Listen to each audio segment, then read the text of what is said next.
Major, আপনাকে pant খুলতে হবে। কথাটি শোনা মাত্র চকিত গতিতে বসা থেকে উঠে দাঁড়িয়ে সামনে দাঁড়ানো লেডি ডিউটি ডাক্তারের মুখের দিকে তাকালো মেজর মোহিত ওয়াসিফ।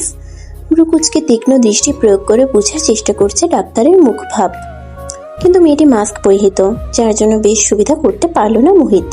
নেম প্লেটের দিকে দৃষ্টিপাত করে মনে মনে নামটা আওড়ালো, বুশরা জাহিন স্বর্গ। মিস আর মিসেস স্বর্গ, আপনার কথাটা ঠিক বুঝতে পারলাম না। আপনি জানেন আপনি কাকে কি বলছেন? জি মেজর, আমি জেনে বুঝেই কথাটি বলেছি। আপনাকে প্যান্ট খুলতে হবে। আমি আপনাকে ভেন্ট্রোগ্লুটিয়াল পেশিতে ইঞ্জেকশনটি পুশ করব। এটা আপনি হাতে নিতে পারবেন না, উপর থেকে অর্ডার আছে। কথাটি নির্লিপ্ত ভঙ্গিতে বলে ইঞ্জেকশনে মেডিসিন ঢুকানোর প্রস্তুতি নিল স্বর্গ। এতক্ষণ পাশেই চুপচাপ দাঁড়িয়ে তাদের কথোপকথন শুনছিল ক্যাপ্টেন সৌম্য সাহারিয়ার। তার ভাবতেই পিলে চমকে উঠছে যে মেজরের এক ধমকে তাদের পুরো টিম থরথর করে কাঁপে। তার সামনে একটি পুচকে মেয়ে মেজরকে নির্দ্বিধায় প্যান্ট খুলে ফেলতে বলছে। মেয়েটির সাহসের তারিফ না করে পারছে না সৌম্য। কিয়ৎক্ষণ বাদেই সকল ভাবনাকে দূরে ঠেলে সৌম্য মনে মনে এক দুষ্টু ভাবনা ভেবে ফেলল। আজকে কি আমি মেজরের পাঁচু দেখতে পাবো? এত বড় সৌভাগ্য আমার। মনে মনে কথাটি ভেবেই শব্দ করে হেসে উঠল ক্যাপ্টেন সৌম্য। হঠাৎ হাসির শব্দ শুনে রাগে চিরবিরিয়ে উঠল মোহিতের শিরা উপশিরা। একদিকে এই ব্রেনলেস ডক্টরের অসংলগ্ন কথা, অন্যদিকে সৌম্যর এমন বিদঘুটে হাসিতে বিতৃষ্ণায় হাত মুষ্টিবদ্ধ হয়ে এলো। মুহূর্তেই মোহিত রক্ত হিম করা দৃষ্টি নিক্ষেপ করলো সৌম্যের পানে। মোহিতের দৃষ্টির সাথে সৌম্যের দৃষ্টি মিলে যাওয়ার সাথে সাথেই ভয়ে যে কটা দাঁত সৌম্য বের করেছিল দ্রুত মুখ বন্ধ করে তার ঠেকে ফেললো। মনে মনে সে আল্লাহর নাম ডাকছে। মেজরের বাছুর কি দেখবো? নিজের বাছুর ছাল থাকলেই হেনাফ। রক্ষা করো মাবুদ। আবারও রিনরিনে কণ্ঠে ডক্টর বলে উঠল। শুয়ে পড়ুন মেজর। মোহিত এবার নিজেকে শান্ত রেখে কণ্ঠে খানিক গাম্ভীর্য ঢেলে বলে উঠল। আপনি কার সাথে কথা বলছেন জানেন? জি, আমি মেজর মোহিত ওয়াসিফের সাথে কথা বলছি, যাকে দেখলে পুরো ডিপার্টমেন্ট ভয় পায়, কিন্তু আমি পাচ্ছি না। মেয়েটির সাহস দেখে অবাকের চূড়ান্ত সীমায় পৌঁছে গেল মোহিত। মনে মনে মেয়েকে পাক্কা বেয়াদব উপাধি দিল। আমি এখন ইনজেকশন নিব না মিস স্বর্গ। না নিলে আপনি যেতে পারেন। আমাকে যেমন অর্ডার করা হয়েছে আমাকে তো সেইভাবেই কাজ করতে হবে, তাই না? মেয়েটির কথার ধরনে শরীরে যেন আগুনের ফুলকি পড়ল মেজর মোহিতের। আমি উপর মহলে কথা বলতে যাচ্ছি। ইনজেকশন পোস্টপোন করলাম, আর আপনার মতো বেয়াদব মহিলাকেও দেখে নিচ্ছি। Just wait. বলে মোহিত দুই আঙ্গুল দুই চোখের সামনে তুলে ইশারায় বুঝালো। আমাকে আপনি কিছুই করতে পারবেন না মেজর মোহিত, কারণ এই ইনজেকশনটা না নিলে আপনি যে মিশনের স্বপ্ন দেখছেন সেটা পূরণ করতে পারবেন না। আর যার কাছে আমার নামে বিচার সালিশ দিবেন উনি আমার গুণধর বাবা। আশা করছি কোনোটিতেই বিশেষ লাভ করতে পারবেন না। আর আমাকে মহিলা ভেবে ভুল করবেন না, বয়স মাত্র 24। কথাটি বলে মুখের মাস্কটা খুলে ফেললো স্বর্গ। রাগের চোটে নাকের ডোগা লাল হয়ে এলো মেজর মোহিতের। সে উপরে তাকিয়ে ডিউটি ডাক্তারের চেহারা দেখার প্রয়োজন মনে করলো না, কিন্তু ক্যাপ্টেন সৌম্য এই সুযোগ মিস করার পাত্র নয়। সুন্দরী মেয়েদের প্রতি তার একটা আলাদা দায়িত্ব আছে, আর সেই দায়িত্বটা হচ্ছে তাদের চোখ মুখ খুঁটিয়ে খুঁটিয়ে দেখা, আর কোথায় কোন সৌন্দর্যের কুত রয়েছে তা বের করা। কিন্তু ক্যাপ্টেন নিজের চোখেই বিশ্বাস করতে পারছে না। অনেকক্ষণ চেষ্টা করেও যখন কোনো খুঁত ধরতে না পারলো, তখন দুই হাত দিয়ে দুই চোখ কচলে আবার ডিউটি ডাক্তারের দিকে দৃষ্টি দিল। ইনজেকশন না নিলে অন্যজনকে নেওয়ার জায়গা করে দিন। দরজার বাহিরে লম্বা সিরিয়াল আছে। আশা করে বুঝতে পেরেছেন মেজর মোহিত। মোহিত মেয়েটির খোঁচা মারা অপমান সইতে না পেরে ক্যাপ্টেন সৌম্য বলে হুঙ্কার ছেড়ে রুম থেকে বেরিয়ে এলো। গায়ের এপ্রন ঠিক করে চুলগুলো ইলাস্টিকের সহিত বেঁধে নেক্সট বলে হাত ছাড়লো স্বর্গ। রুমে এসে গায়ের ইউনিফর্ম খুলে বিছানায় সজোরে আছাড় মারল মোহিত। সৌম্য মনে মনে জিকির করেই যাচ্ছে, কারণ পূর্বের ন্যায় মেজর আজকেও রেগে আছেন আর তাকে নির্ঘাত কঠিন পানিশমেন্ট দিবেন। পূর্বের পানিশমেন্টের কথা মনে পড়তেই পেটে মোচড় দিল সৌম্যের। সৌম্য চলে গেল সেই ভয়ঙ্কর স্মৃতিচারণ করতে। গত বছর গ্রীষ্মকালে তাদের টিম একটি গ্রামের জঙ্গলে ক্যাম্প গেড়েছিল। রাতে গোলাগুলির মহড়া হতো, দিনে মাটি গর্ত করে বাংকার বানাতে হতো। যেমন গরম তেমন পরিশ্রমে মেজরের অনুপস্থিতিতে সৌম্য এক সোলজারকে নিয়ে কাজে ফাঁকি দিয়ে ক্যাম্পের বাইরে চলে আসে। শুধু তাই নয়, হাঁটতে হাঁটতে তারা লোকালয়ে পৌঁছে যায়। হাঁটতে হাঁটতে নির্জন একটি বাড়িতে একটি আম গাছে পাকা পাকা টসটসে আম ঝুলতে দেখে লোভ সামলাতে পারেনি সৌম্য। সে আম ছিঁড়তে উদ্যত হতেই সোলজার তাকে নিষেধ করে যে, সৌম্য বুক বুক চাপড়ে বলেছিল। তোমার মেজর কিছুতেই টের পাবে না। এরপর তারা আম ছিঁড়ে খেতেই কোথা থেকে যেন একটি বুড়ি এসে লাঠি দিয়ে তাদের দৌড়ানি দিয়েছিল। সৌম্য আম নিয়েই ভোদর। ভেবেছিল বুড়ি আর কি করতে পারবে, কিন্তু বুড়ি ছিল ধানি লঙ্কা। দৌড়েই ক্ষান্ত হয়নি, সোজা ক্যাম্পে এসে বিচার দিয়ে গেছে। সেদিন মোহিত তাকে এই তেল ছড়ানো গরমে 200 পুশ আপ করিয়েছে, সাথে এক পায়ে 3 ঘন্টা দাঁড় করিয়ে রেখেছে। এমনি এমনি দাঁড় করায়নি, হাতে 6টি ইট উঁচু করে ধরিয়ে দাঁড় করিয়ে রেখেছিল। সেদিনের সেই শাস্তিতে রাতে হাড় কাঁপিয়ে জ্বর এসেছিল সৌম্যের। সেই জ্বরে সৌম্য টানা 21 দিন কিছু খেতে পারেনি। আর শরীর ব্যথার কথা না বললেই নয়, মনে পড়লে এখনো ব্যথা করে। সৌম্যের ভাবনার ছেদন ঘটল মোহিতের দাঁত পিষানো ধমকে। কেন হেসেছিলে ক্যাপ্টেন? এমন আকস্মিক প্রশ্নে গলা শুকিয়ে উঠল সৌম্যের। কি উত্তর দিবে তা ভাবতে লাগলো। এরই মধ্যে আবারও গমগমে কণ্ঠে বলে উঠল মোহিত। তোমাকে শাস্তি পেতে হবে সৌম্য। শাস্তির কথা মনে পড়তেই সৌম্যের মুখ পাংশুবর্ণ ধারণ করলো। কাদো কাদো মুখে মেজরের দিকে অসহায় দৃষ্টিপাত করেও কোনো সুবিধা করতে পারল না বেচারা ক্যাপ্টেন। যাও সৌম্য, শাস্তির জন্য রেডি হও। কিসের শাস্তি চলছে এখানে? মেজর মোহিত ওয়াসিফ। হঠাৎই রুমে মেজর জেনারেল নাফিস মাহমুদের প্রবেশ যেন অবাকের চরম সীমায় পৌঁছে দিল মোহিত আর সৌম্যকে। দুজনেই ব্যতিব্যস্ত হয়ে স্যালিউট ঠুকলো। মোহিত জিজ্ঞেস করলো, স্যার আপনি এখানে? আসতে হলো মেজর, আসতে হলো। আমার মেয়েকে কথা শুনিয়ে ইনজেকশন নিবে না বলে নাকি বের হয়ে এসেছো? মোহিত হা হয়ে গেল। তার মানে ইতিমধ্যে বিচার চলে গিয়েছে। যেখানে বিচার দেবার কথা মোহিতের, কারণ সে অপমানিত হয়েছে, সেখানে কিনা ওই মেয়েই তাকে শায়েস্তা করতে বিচার দিয়েছে। দুঃখের হাসি এসে গেল মোহিতের, অবজ্ঞাজনক হাসি। স্যার একটা সত্য কথা বলি। বলো। আপনার মেয়ে একটা পাক্কা শয়তানের হাড্ডি আর বেয়াদব। কাউকে সম্মান করতে তো জানেই না, উল্টো কিভাবে অপমান করতে হবে সেটা ভালোভাবে রপ্ত করেছে। ক্যাপ্টেন সৌম্য জানে মোহিত ঠোঁটকাটা, তাই বলে মেজর জেনারেলের সামনে তারই মেয়ের নামে এমন ভয়ানক ব্যাখ্যা শুনে মাথা ভনভন করে উঠল সৌম্য শাহরিয়ারের। ঠিক বলেছ মেজর মোহিত, মেয়েটা একদম মায়ের মতো হয়েছে। ঘরেও সম্মান পাই না, এখানেও পাই না। নাফিস মাহমুদের উক্তিতে চোখ কোটর থেকে বেরিয়ে এলো সৌম্যের। মেজর জেনারেল মা মেয়ের অত্যাচারে নিগৃহীত। মনে মনে বলে, এই জন্যই তাহলে আমাদের উপর স্টিম বোলার চালায় ব্যাটা হারামে। তা বাবা মোহিত, আমার মেয়েকে তুমি অপমান করেছো নাকি আমার মেয়ে তোমাকে করেছে? যদি বলতে খুব উপকার হতো আর কি। কথাটি বলে উত্তরের প্রত্যাশায় মোহিতের দিকে দৃষ্টি বুলালেন। আপনার মেয়ে আমাকে অপমান করে রুম থেকে বের করে দিয়েছে স্যার। খুব খুব করে কেশে ফেললেন মেজর জেনারেল নাফিস মাহমুদ।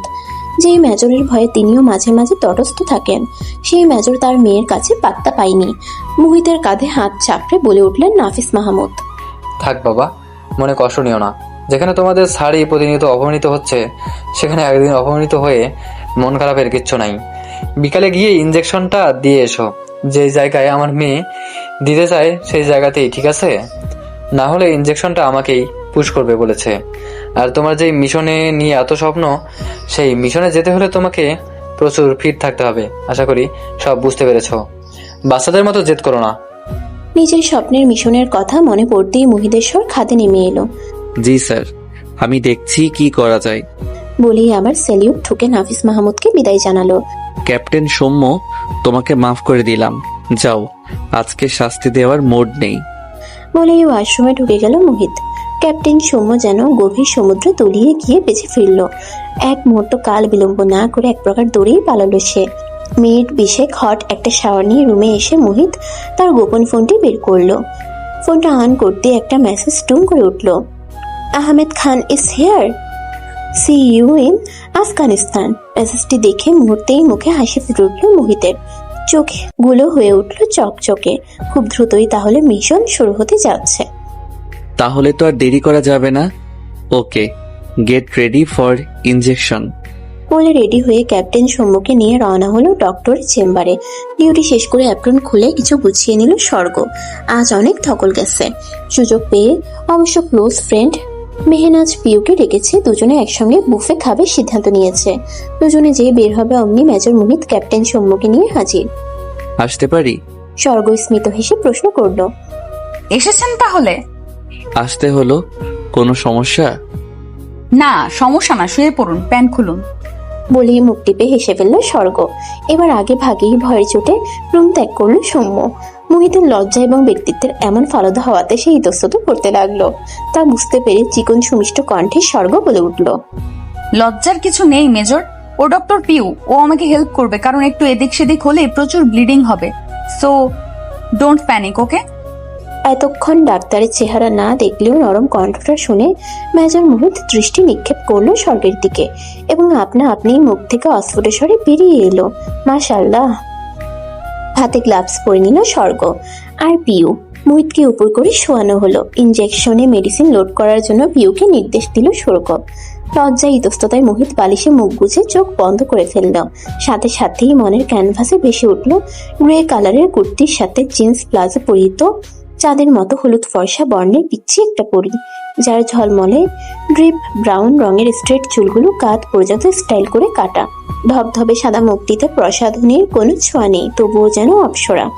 গোলাপি ঠোঁটে লিপ বাম কৃত্রিক আলোর ঝলকে চকচক করছে, সাথে ঠোঁটের নিচের কুচকুচে কালো তিলটা, যা মনের ভেতর নিষিদ্ধ ইচ্ছে জাগ্রত করে। বড় বড় চোখের ঘন পাপড়ির ছাপটানি বুকে হাতুড়ি পিটাচ্ছে। মেজর উঠে পড়ুন, ইনজেকশন পুশ করা হয়ে গেছে। মেয়েলি মিষ্টি কণ্ঠে ভাবনার ভাগন হলো। এত দ্রুত শেষ হয়ে গেল? এত দ্রুত নয়, পাকা 10 মিনিট লেগেছে। উড়িয়ে হেসে ফেললো স্বর্গ। লজ্জায় দ্রুত প্যান্ট ঠিক করে বেরিয়ে এলো মোহিত। এমন ভাবেই এই মেয়ের ভাবনায় ডুবেছে যে এত মোটা শুয়ের খাও টের পায়নি। সর্বনাশী একটা। ক্যাপ্টেন সৌম্য বলেই ডেকে উঠল মোহিত। আলাদিনের দৈত্যের মতো নিমিষেই হাজির হলো সৌম্য। ছেলেটা বেশ কাজে, একসাথে অনেক কাজ করেছে মোহিত আর সৌম্য। যেমন চোখুষ তেমনই ব্যক্তিত্ববান। 1.5 বছর ধরে ছেলেটি মোহিতের সাথে বিভিন্ন প্ল্যানে সামিল হয়েছে। মানুষকে হাসাতে এবং নিজে হাসতে ভালোবাসে ছেলেটি। মোহিতেরও ইচ্ছে করে সৌম্যের মতো হতে, কিন্তু বিভিন্ন কারণে নিজের খোলস থেকে বেরোতে পারে না মোহিত। সৌম্য সুযোগ পেলেই তাকে হাসায়, এজন্য সে সৌম্যের কাছে অনেক ঋণী। মোহিতের মরুভূমি নেয় জীবনে সৌম্য এক পশলা বৃষ্টির মতো। এজন্যই তো মোহিত ধীরে ধীরে নিজের ছোট ভাইয়ের স্থান দিয়েছে সৌম্যকে। ক্যাপ্টেন, তুমি কি ডাক্তারনিকে দেখেছো? সৌম্য গদগদ হয়ে মাথা নিচু করে 2 হাত বুকে ভাঁজ করে বলল, জি স্যার, ডাক্তার রানী ভয়ঙ্কর সুন্দরী। ভয়ঙ্কর সুন্দরী নয়, বলো ভয়ঙ্কর বেয়াদব। বলেই ফিচেল হেসে কালো রোদ চশমাটা নায়কীয় স্টাইলে চোখে লাগিয়ে 1 হাত পকে ঢুকিয়ে শীষ বাজিয়ে প্রস্থান নিল। মেজরের এমন উদ্ভট আচরণ দেখে ব্যাকুল বনে গেল সৌম্য। রাত 12টা বেজে 15 মিনিট। রহস্যময় ব্যক্তির কাছে হঠাৎই একটা ফোন কল আসলো। হ্যালো খলিল ভুইয়া, তারপর বলো ওখানকার খবর কি? সাহেব, ওই মেজর কোনো এক মিশ্রণ প্রতিশ্রুত নিচ্ছে, কিন্তু কি মিশ্রণ সেটা বুঝতে পারছি না। সেটা বোঝার জন্যই তো তোমার মতো লোককে রাখা হয়েছে, কিন্তু এখন তো মনে হচ্ছে তুমি পুরোই একটা অপদার্থ। রাগ চেপে খলিল বলে উঠল, কান্টমিটেনের ভিতর থেকে কি খবর সহজেই বের করা যাবে সাহেব? টাকা ছিটাও খলিল, ভাত ছিটালে কাকের অভাব হবে না আশা করি, বুঝতে পেরেছো? রাখছি এখন, এসব অকাজের পেশাল ভালো লাগছে না। বলেই খট করে লাইন কেটে দিল ওপাশের ব্যক্তিটি। সালা গিরগেটে।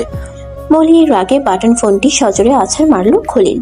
পাখির কিচিরমিচির শব্দে ঘুমের রেশ হালকা হয়ে গেল স্বর্গের। আজ তার অফ ডে, ইচ্ছে মতো ঘুমাবে। এই নিয়মে এসির পাওয়ার কমিয়ে কম্বল মুড়ি দিয়েছে, কিন্তু ভোরের আলো ফুটতেই ঘুম হালকা হয়ে গেল। অ্যালার্মটি এখনো যেহেতু বাজেনি, আর একটু চোখ বন্ধ করে রাখলে ক্ষতি কি? মুহূর্তেই বেডসাইড টেবিলের উপর থাকা মোবাইল নামক যন্ত্রটি কর্কশ সুরে বেজে উঠল। চোখ মুখ খিচে কম্বলের নিচে ঢুকে গেল স্বর্গ। কোনো মতে হাতড়ে মোবাইলটা সাইলেন্ট করে ফেলে রাখলো। চোখ বুজে ঘুমের সামান্য চেষ্টা চালালো সে। অকস্মাৎ দরজায় ধাম ধাম বাড়ির শব্দে আর চিল্লানির শব্দে স্বর্গের রাগ সপ্তম আসমানে পৌঁছে গেল। ব্ল্যাঙ্কেট সরিয়ে দরজা খুলে কাউকে না দেখতে পেয়ে রাগের পারদ আরো মাত্রা বাড়িয়ে গেল। দরজায় কে এসেছিল বুঝতে বেশি বেগ পেতে হয়নি চৌকস ডাক্তারের। আজের একটা বিহিত করতেই হবে এবং ডিস্টার্ব দাদাকে কিভাবে পানিশমেন্ট দিবে সেটাও ভেবে ফেললো। পা টিপে টিপে স্বর্গ সিঁড়ি বেয়ে নিচে নেমে এলো। লিভিং রুমে এসে দেখতে পেল কেউ একজন পায়ের উপর পা তুলে পত্রিকা পড়ছে, সামনে জুস আর হালকা নাস্তা। স্বর্গ জানে এটা তার ছোট ভাই, যদিও অত ছোট নয়, মাত্র 2 বছরের ছোট বড়, কিন্তু তাদের লড়াই মারামারি 3-4 বছরের বাচ্চা। কেন যেন টম জেরিকেও হার মানাবে। ওই তো পত্রিকার উপর দিয়ে সুখের চুলগুলো দেখা যাচ্ছে, খপ করে ধরতে পারলেই বাগে আনা যাবে। যেভাবে সেই কাজ ধূর্ত বাজ পাখির মতো ধরে ফেললো চুলের মুঠি। যদিও ছোট চুল ধরতে বেগ পেতে হচ্ছে, তবুও ছাড়া যাবে না। ঘুম নষ্ট করার শাস্তি ওকে পেতেই হবে ভেবেই চুল ধরে আরেক হাত দিয়ে গলা টিপে ঝাঁকাতে ঝাঁকাতে বলে উঠল, সুখের বাচ্চা হারামি কুত্তা, তোকে আমি মেরেই ফেলবো আজ। অকস্মাৎ আক্রমণে ভেবাঝেকা খেয়ে গেল যুবক। ড্রয়িং রুমের চিৎকারে মিসেস তনুজা মাহমুদ খুন্তি হাতেই দৌড়ে আসলেন। নাফিস মাহমুদ সবেই চুলে অর্ধেক কালো রঙের কালিটা লাগিয়েছেন, বাকিটা আর লাগাতে পারলেন না। বাটি সমেত দৌড়ে আসলেন। স্বর্গের ভাই সুখ পিছন থেকে জুসের গ্লাসে এক সিপি চুমুক দিয়ে বলে উঠল। পিছন ফিরে সুখকে দাঁড়িয়ে থাকতে দেখে স্বর্গ নিজের আলুথালু চুলগুলো এক হাত দিয়ে চোখের সামনে থেকে সরিয়ে সামনে থাকা পুরুষটির দিকে নজর দিল। ধবধবে ফর্সা পুরুষটির ওভার শেপের ক্লিন শেপ করা চকচকে মুখমণ্ডল, সেই মুখের রাজ্যের মায়া ভরা তীক্ষ্ণ চোখ যেন স্বচ্ছ সমুদ্র, খাড়া নাক, নৌকার মতো বাঁকা ভ্রু, জোড়া আর্মি কাটিং হেয়ারটা তাকে একটু বেশিই মানাচ্ছে যেন। তার জিম করা পেশিবহুল শরীরের সামনে সর্বনিতান্ত একটা পিঁপড়ে। এক হাত দিয়ে চুলের মুঠে এখনো ধরে আছে, বেখেয়ালে হাত সরাতেই ভুলে গেছে। উপর দিকের পুরুষটির ক্ষেত্রে ঘটনা ঘটেছে অন্য। স্বর্গের পরনে স্লিপিং শার্ট, ট্রাউজার, আলুথালু চুল, মুখে জমে থাকা তেলে চকচক করা গাল, নাক, কাপা কাপা গোলাপি শুষ্ক ঠোঁটজোড়া, এবং এতটা কাছাকাছি প্রথম কোনো মেয়ের হওয়া। সব মিলিয়ে মনের ভেতরে নিষিদ্ধ ইচ্ছেকে বারবার মাথা চাড়িয়ে জাগ্রত করে নিচ্ছে। না, আর পারা যাচ্ছে না। এটা তুই কি করলি মা? মেজরকে মেরে দিলি? বেচারা আমার কাছে কাজে এসেছে আর এভাবে অপমান করে দিলি? বাপকে তো পাতা দিসি না, অন্তত বাইরের মানুষকে তো দে। বাপির মুখে এমন নাটকীয় কথা শুনে স্বর্গ আহাম্মক হয়ে গেল। এই লোক আর্মির জেনারেল না হয়ে নাটকের সিনেমায় ফারামি করলে বেশি জনপ্রিয় হতো। মুহিতের চুলের মুঠি ছেড়ে আমতা করে মাথা নিচু করে বিনীত স্বরে বলে উঠল স্বর্গ। সরি মেজর, আমি আমার ভাইকে ভেবে আপনাকে ধরে ফেলেছি, ইন্টেনশনালি করিনি, মাফ করবেন। বলেই এলোমেলো পায়ে প্রস্থান নিল। মুহিত তার বুকের হার্টবিটের ধুকপুকানিতে কথার খেই হারিয়ে ফেলল। তনুজা কোমল সুরে জানতে চাইল, বাবা লাগেনি তো তোমার? না আন্টি, এসব ছোটখাটো মায়ের আমার কাছে গায়ে তোলা পড়ার মতো। আপনি আপনার কাজ করুন প্লিজ, আমি ঠিক আছি। দেখেছো, বলেছিলাম না মেয়েরা ডাকাত। স্যার, বাকি রংটা চুলে লাগিয়ে আসুন, জোকার লাগছে। মুহিতের এমন কথা শুনে বোকার মতো হাসি দিয়ে আবার ওয়াশরুমে ঢুকে গেল নাফিস মাহমুদ। মুহিত জানে বাবা হিসেবে নাফিস মাহমুদ 10-এ 10। কাজের সূত্রে নাফিস মাহমুদের সাথে অনেক মেলামেশা করার সুযোগ পেয়েছে মুহিত। ভদ্রলোক যেমন হাসি খুশি তেমনই কঠোর। তিনি কাজ আর ফ্যামিলি কখনো এক জায়গায় রাখেন না। মুহিতকে নাফিস মাহমুদ বারবার একটা কথা বলেছেন, আমার ফ্যামিলি আমাকে নিয়ে কখনো কোনো অভিযোগ করতে পারবে না মোহিত। আমি কখনোই ওদের প্রতি কঠোরতা দেখাইনি। যখন যতটুকু ওদের ভালো রাখতে প্রয়োজন হয়েছে আমি সেভাবেই দিয়েছি। আমার ছেলে মেয়েদের কাছে আমি বেস্ট বাবা, আমার স্ত্রী তনুদের কাছে আমি শ্রেষ্ঠ হাজব্যান্ড। এর চাইতে বড় অর্জন আর কি হতে পারে মোহিত? মুহিত মন থেকে এই ভদ্রলোককে অনেক শ্রদ্ধা করে। নাফিস মাহমুদ কর্মক্ষেত্রে যতটা কঠোর, কর্মক্ষেত্রের বাইরে ততটাই নমনীয়। নাফিস মাহমুদের মাঝে মুহিত নিজের বাবার প্রতিচ্ছবি খুঁজে পায়। হঠাৎ পিছন থেকে সুখ কাশি দেওয়ার ভান করলো। এহেম এহেম। হাই ব্রো, আমি সাফওয়ান মাহমুদ সুখ। স্বর্গে শুনে শুনে 2 বছরের ছোট একমাত্র আদরের ভাই। খুব জ্বালাই তো, এই জন্য মাঝে মাঝে বাগে পেলে রামধুলানি দেয়, আবার মাঝে মাঝে লুকিয়ে পড়ি, তখন বাপি ওর খামচি খাই। এই ধরুন আজকের ব্যাপারটা। একটু আগে ইচ্ছে করি ওর আরামের ঘুমটা ভাঙলাম, তার বদলে আপনি কেলানি খেলেন, কিন্তু আপনাকে কেলানি খাওয়ার ইচ্ছে আমার ছিল না। জাস্ট ও ছুটির দিনটা স্পয়েল করতে চাইছিলাম, অ্যান্ড আই এম সাকসেস। বলেই কলার ঝাঁকালো 22 বছরের ক্যাডেট পড়ুয়া যুবকটি। এই মুহূর্তে মুহিতের এই বাড়ির প্রত্যেক সদস্যকে পাগল মনে হচ্ছে, সাথে নিজেকেও। কিন্তু ফিউচার শ্বশুরবাড়ি বলে কথা, কাউকে পাগল বলা যাবে না। চুপচাপ জুসের গ্লাসটা হাতে নিয়ে ছোট করে একটি চুমুক বসালো এবং মনে মনে ভাবলো, পাগল হয়ে যদি সুখের লহমায় দিন গুজরান করা যায়, ক্ষতি কোথায়? 20 মিনিট পর জেনারেল নাফিস মাহমুদ তার স্টাডি রুমে মুহিতকে ডাকলেন। মুহিত কিছু কাগজ আর নকশা নিয়ে পৌঁছে গেল সিঁড়ি বেয়ে দোতলার কর্নারের কাঙ্ক্ষিত সেই রুমে। শুরু হলো গোপন বৈঠক। হাই, আপনি ক্যাপ্টেন সৌমনা? আকস্মিক মেয়েলি কণ্ঠ শুনে পিছন ফিরতেই সামনে দাঁড়ানো সুন্দরী এক মেয়েকে দেখে ভীষণ খেল সৌম্য। জি, আমি ক্যাপ্টেন সৌম্য সাহরিয়ার। আপনাকে তো চিনলাম না। আপনার ব্রেইনে জং ধরেছে ক্যাপ্টেন, দুদিন আগেই আমাদের দেখা হয়েছিল বুশরা জাহিন স্বর্গের চেম্বারে। মাথা চুলকে হো, মনে পড়েছে। বলে ভদ্রতা সূচক হাসি বিনিময় করলো সৌম্য আর বলল, সেদিন দেখা হলেও কথা হয়নি, এর জন্য আন্তরিকভাবে দুঃখিত। এমা, না না, কোনো প্রবলেম নেই। আপনার নামটা জানা হলো না, যদিও আপনি আমার ইতিমধ্যেই জেনে গেছেন। মেহনাজ পিউ, আমি স্বর্গের স্কুল জীবনের ফ্রেন্ড। সুন্দর নাম, ঠিক আপনার মতো। ফ্ল্যাটিং করছেন? সৌম্য জিভ কামড়ে কান ধরে কিউট করে তবা বলে উঠল। একদম না ম্যাডাম। পিওর কি হলো কে জানে, সৌম্যের এমন রূপ দেখে মনে তার ঠান্ডা বাতাস বয়ে গেল। সকাল 10টা বেজে 5 মিনিট, সেনা সদস্যদের প্রশিক্ষণ অনুশীলন চলছে। মোহিত দাঁড়িয়ে তা পর্যবেক্ষণ করছে আর ভাবছে। আমাদের ভেতরের খবর বাইরে কে পাচার করছে, নিজেদের ব্যক্তিগত তথ্য কিভাবে আংশিক হলেও ফাঁস হচ্ছে। আরও বেশি সতর্ক হতে হবে। কোনোভাবেই এবারের প্ল্যান ভেস্তে দেয়া যাবে না। যেই বোয়াল আমি 2 বছর ধরে খুঁজে চলেছি, তাকে এবার আমার জালে আটকাতেই হবে। কি ব্যাপার মোহিত, তোমাকে অমনস্ক লাগছে? হঠাৎ পিছন থেকে এমন ভরাট কণ্ঠ শুনে চমকে উঠে মোহিত। ভাবনা খাটিয়ে পিছন ফিরে লেফটেন্যান্ট জেনারেল নিয়াজ মুর্শিদকে দেখে তৎক্ষণাৎ স্যালিউট জানায়। কিছু না স্যার, হঠাৎ মায়ের কথা মনে পড়েছে। দীর্ঘদিন তিনি হসপিটালে ভর্তি, সুস্থতার কোনো লক্ষণ দেখা যাচ্ছে না, তাই একটু চিন্তিত হয়ে পড়েছিলাম। এমন আর হবে না। Sorry sir. ডোন্ট ওরি মাই বয়, সব ঠিক হয়ে যাবে। কাজে মনোযোগ দাও। আর তোমার মিশনের কি খবর, কোনো খোঁজ পেলে? নিয়াজ মুর্শিদকে কেমন জানি সুবিধার মনে হয় না মোহিত। তাই মোহিত সব কথা চেপে গিয়ে নানান তালবাহানা লাগিয়ে এক গল্প বলে ফেলল। না স্যার, কোনো কিছু করেও আহমেদ খানের নাগাল পাচ্ছি না। আপনি টেনশন করবেন না, আমি ঠিক খুঁজে বের করব। কথাটি বলে আর এক মুহূর্ত দেরি না করে চোখে কালো রোদ চশমাটা পরে লম্বা লম্বা পা ফেলে হাঁটা ধরল মোহিত। গন্তব্য সিএমএইচ। একবার মাকে দেখে ডক্টরের সাথে কথা বলতে হবে। দেখুন মেজর মোহিত, আপনার মায়ের হার্টে পেসমেকার মেশিন বসাতে হবে। আপনার মা অনেক দিন ধরে এখানে ভর্তি রয়েছে। আমি দীর্ঘদিন ওনার চিকিৎসা সেবা দিয়ে আসছি। ওনার সমস্ত কন্ডিশন আমার নখদর্পণে। ওনার হার্টের স্বাভাবিক কার্যক্রম বলুন বা স্পন্দন তৈরি করাই বলুন, ওনার হার্টের যেই কন্ডিশন, এখন আপনি অনুমতি দিলেই আমি মেশিন বসানোর জন্য অপারেশন করার ব্যবস্থা নিব। মেশিন বসালে কি আমার মা পুরোপুরি সুস্থ হবে ডক্টর? মোহিতের কথা শুনে চুপ করে দৃষ্টি নত করে ফুস করে নিঃশ্বাস নিলেন প্রফেসর সারোয়ার জাহান। দেখুন মেজর, হায়াত মাউদ উপরে যিনি আছেন তার হাতে। আমি আপনাকে 100% গ্যারান্টি দিতে পারবো না, তবে আমার বিশ্বাস আপনার মা সুস্থ হবে। কথাটি বলে মোহিতের হাতের উপর হাত রাখলেন প্রফেসর। আর দেরি করবেন না মেজর, দেরি করলে অবস্থা শুধু খারাপই হতে থাকবে। যত দ্রুত সিদ্ধান্ত নেবেন তত ওনার জন্য ভালো। চোখ বন্ধ করে কিছু একটা ভাবল মোহিত। পরক্ষণে গম গমে কণ্ঠে বলে উঠল, আপনি অপারেশনের সবকিছু রেডি করুন। কিন্তু মেজর, একটা প্রবলেম আছে। এই বলে একটা পেপার এগিয়ে দিলেন প্রফেসর মোহিতের দিকে।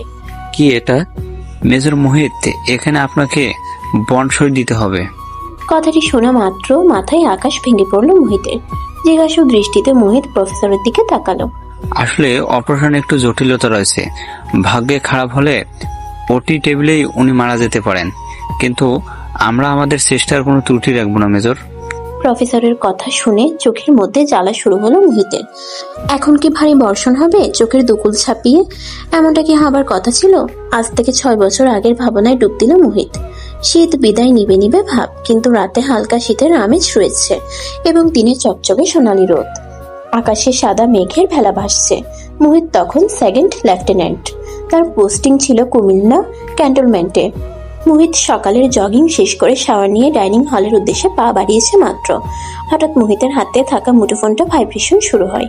স্ক্রিনে দৃষ্টি ফেলে পাপা নামটি দেখে হাসি ফুটে মোহিতের ঠোঁটে। হ্যালো, কেমন আছো মোহিত? ভালো আছি পাপা, তোমরা সবাই কেমন আছো? আমরা অনেক ভালো আছি। একটা খুশির খবর আছে তোমার জন্য মোহিত। জি পাপা, বলো। নামিরার বিয়ে ঠিক করেছি। জানি সবকিছু অনেক দ্রুত হয়েছে, তোমাকে জানানোর সময় হয়নি। পাত্র নামিরার বেশ পছন্দ হয়েছে। বাকি কথা বাসায় এলে বলবো। আজই তুমি ঢাকার ব্যাক করো। রাতেই এঙ্গেজমেন্ট। বোনের বিয়ের কথা শুনে মোহিত প্রথমে অনেক খুশি হয়, কিন্তু পরে ভাবতে থাকে সবকিছু এত দ্রুত হয়ে যাচ্ছে। মোহিত জানে তার বাবা একজন বিচক্ষণ মানুষ, সে ভুল সিদ্ধান্ত নিবে না অবশ্যই, কারণ একজন বিচক্ষণ ম্যাজিস্ট্রেট আর যাই করুক যার তার হাতে কখনো মেয়ে তুলে দিবে না। মোহিত আরো কিছু কথা বলে ফোন কেটে দেয়। নিজ কক্ষে ব্যাগ গুছাচ্ছে মোহিত। একমাত্র বোনের বিয়ে বলে কথা। 15 দিনের ছুটি নিয়ে মোহিত ঢাকার উদ্দেশ্যে যাত্রা শুরু করে। এখন বিকেল 5টা। মোহিত দাঁড়িয়ে আছে তার বাড়ির মেইন ডোরের সামনে। কলিং বেল টিপে অপেক্ষা করছে। খট করে দরজা খুলে গেল। দীর্ঘ 6 মাস পর মোহিত পাশে এসেছে। মোহিতকে দেখে ভূত দেখার মতো চমকে উঠল 10 বছরের এক বালক। চিৎকার করে বলে উঠল, ভাইয়া। আদরের ছোট ভাইকে জড়িয়ে কোলে তুলে ফেললো মোহিত। নামিরা আর মোহিতের চাইতে বয়সে অনেক ছোট এই পুচকু মুকিত যেমন বাড়ির ছোট সদস্য, তেমনি কিউট একটা বাচ্চা। এই জন্যই তো সকলের চোখের মধ্যমণি। হুট করে এলে জানালে না কেন? তোকে সারপ্রাইজ দিলাম। পাপা জানতো, মাও জানতো, তোকে কেউ জানায়নি। আমি নিষেধ করেছি তাই। এই বলে কোল থেকে মুকিতকে নামিয়ে সোফায় ফেলে দিল মোহিত। ফেলেই সুসুই দেওয়া শুরু করলো। মুকিত হেসে কুটি কুটি। তাদের দুই ভাইয়ের খুনছুটি হাসাহাসি করার শব্দে রান্নাঘর থেকে দৌড়ে এলেন মিসেস তারিন রহমান আর নামিরা। নামিরা এসেই মুহিতের কান টেনে ধরলো। এই 6 মাসে একবারও আসতে মন চায়নি তোর? আহ, আপু লাগছে, মা লাগছে, ছাড়তে বলো। না, ছাড়বো না, লাগার জন্যই ধরেছি। আচ্ছা সরি, মাফ করে দে আপু। নেক্সট বার থেকে প্রতি মাসে মাসে আসবো। মুকিত নামিরাকে অনুনয় সুরে বলল, ছেড়ে দাও না আপনি, ভাইয়ার কানে ব্যথা লাগছে। ভাইয়ের উকিল হয়েছিস? মুকিত মাথা উপর নিচ করে হ্যাঁ বুঝালো। আচ্ছা, যা, ছেড়ে দিলাম। ছেলে মেয়েদের এমন কীর্তি দেখে হেসে ফেললেন মিসেস তারিন। তোদের নিয়ে আর পারি না। যা মোহিত, ফ্রেশ হয়ে খেয়ে নে, কাজ আছে অনেক।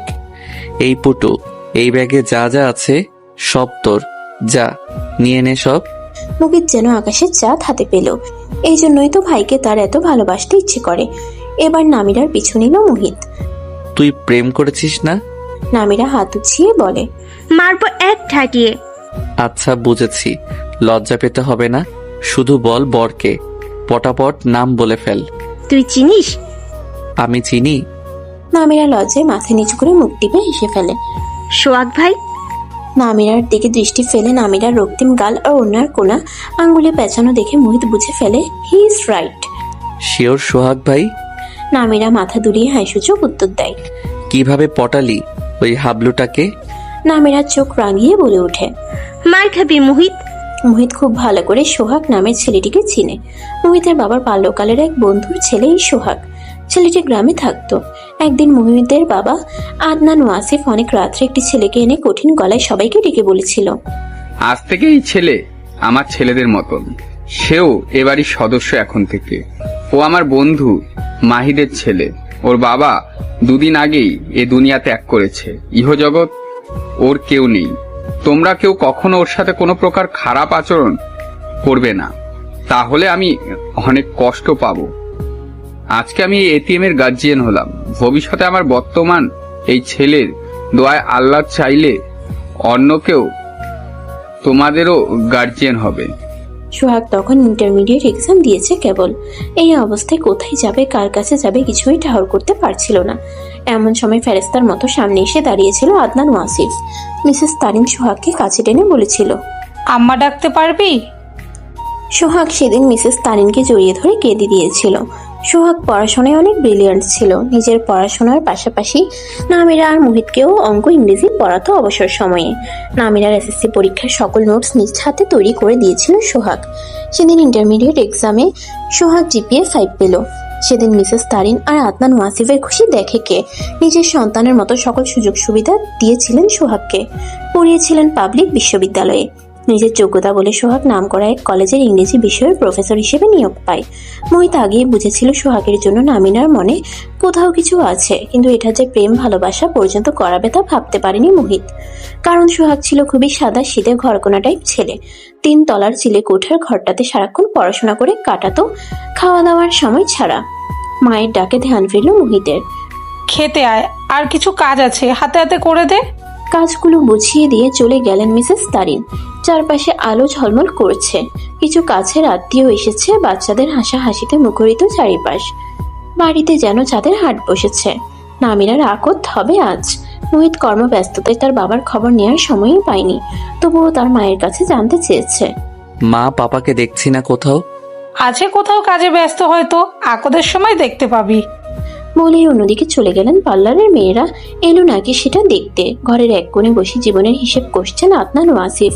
ওনার জীবদ্দশায় কোনোদিন এমন পরিস্থিতির মুখোমুখি হননি তিনি।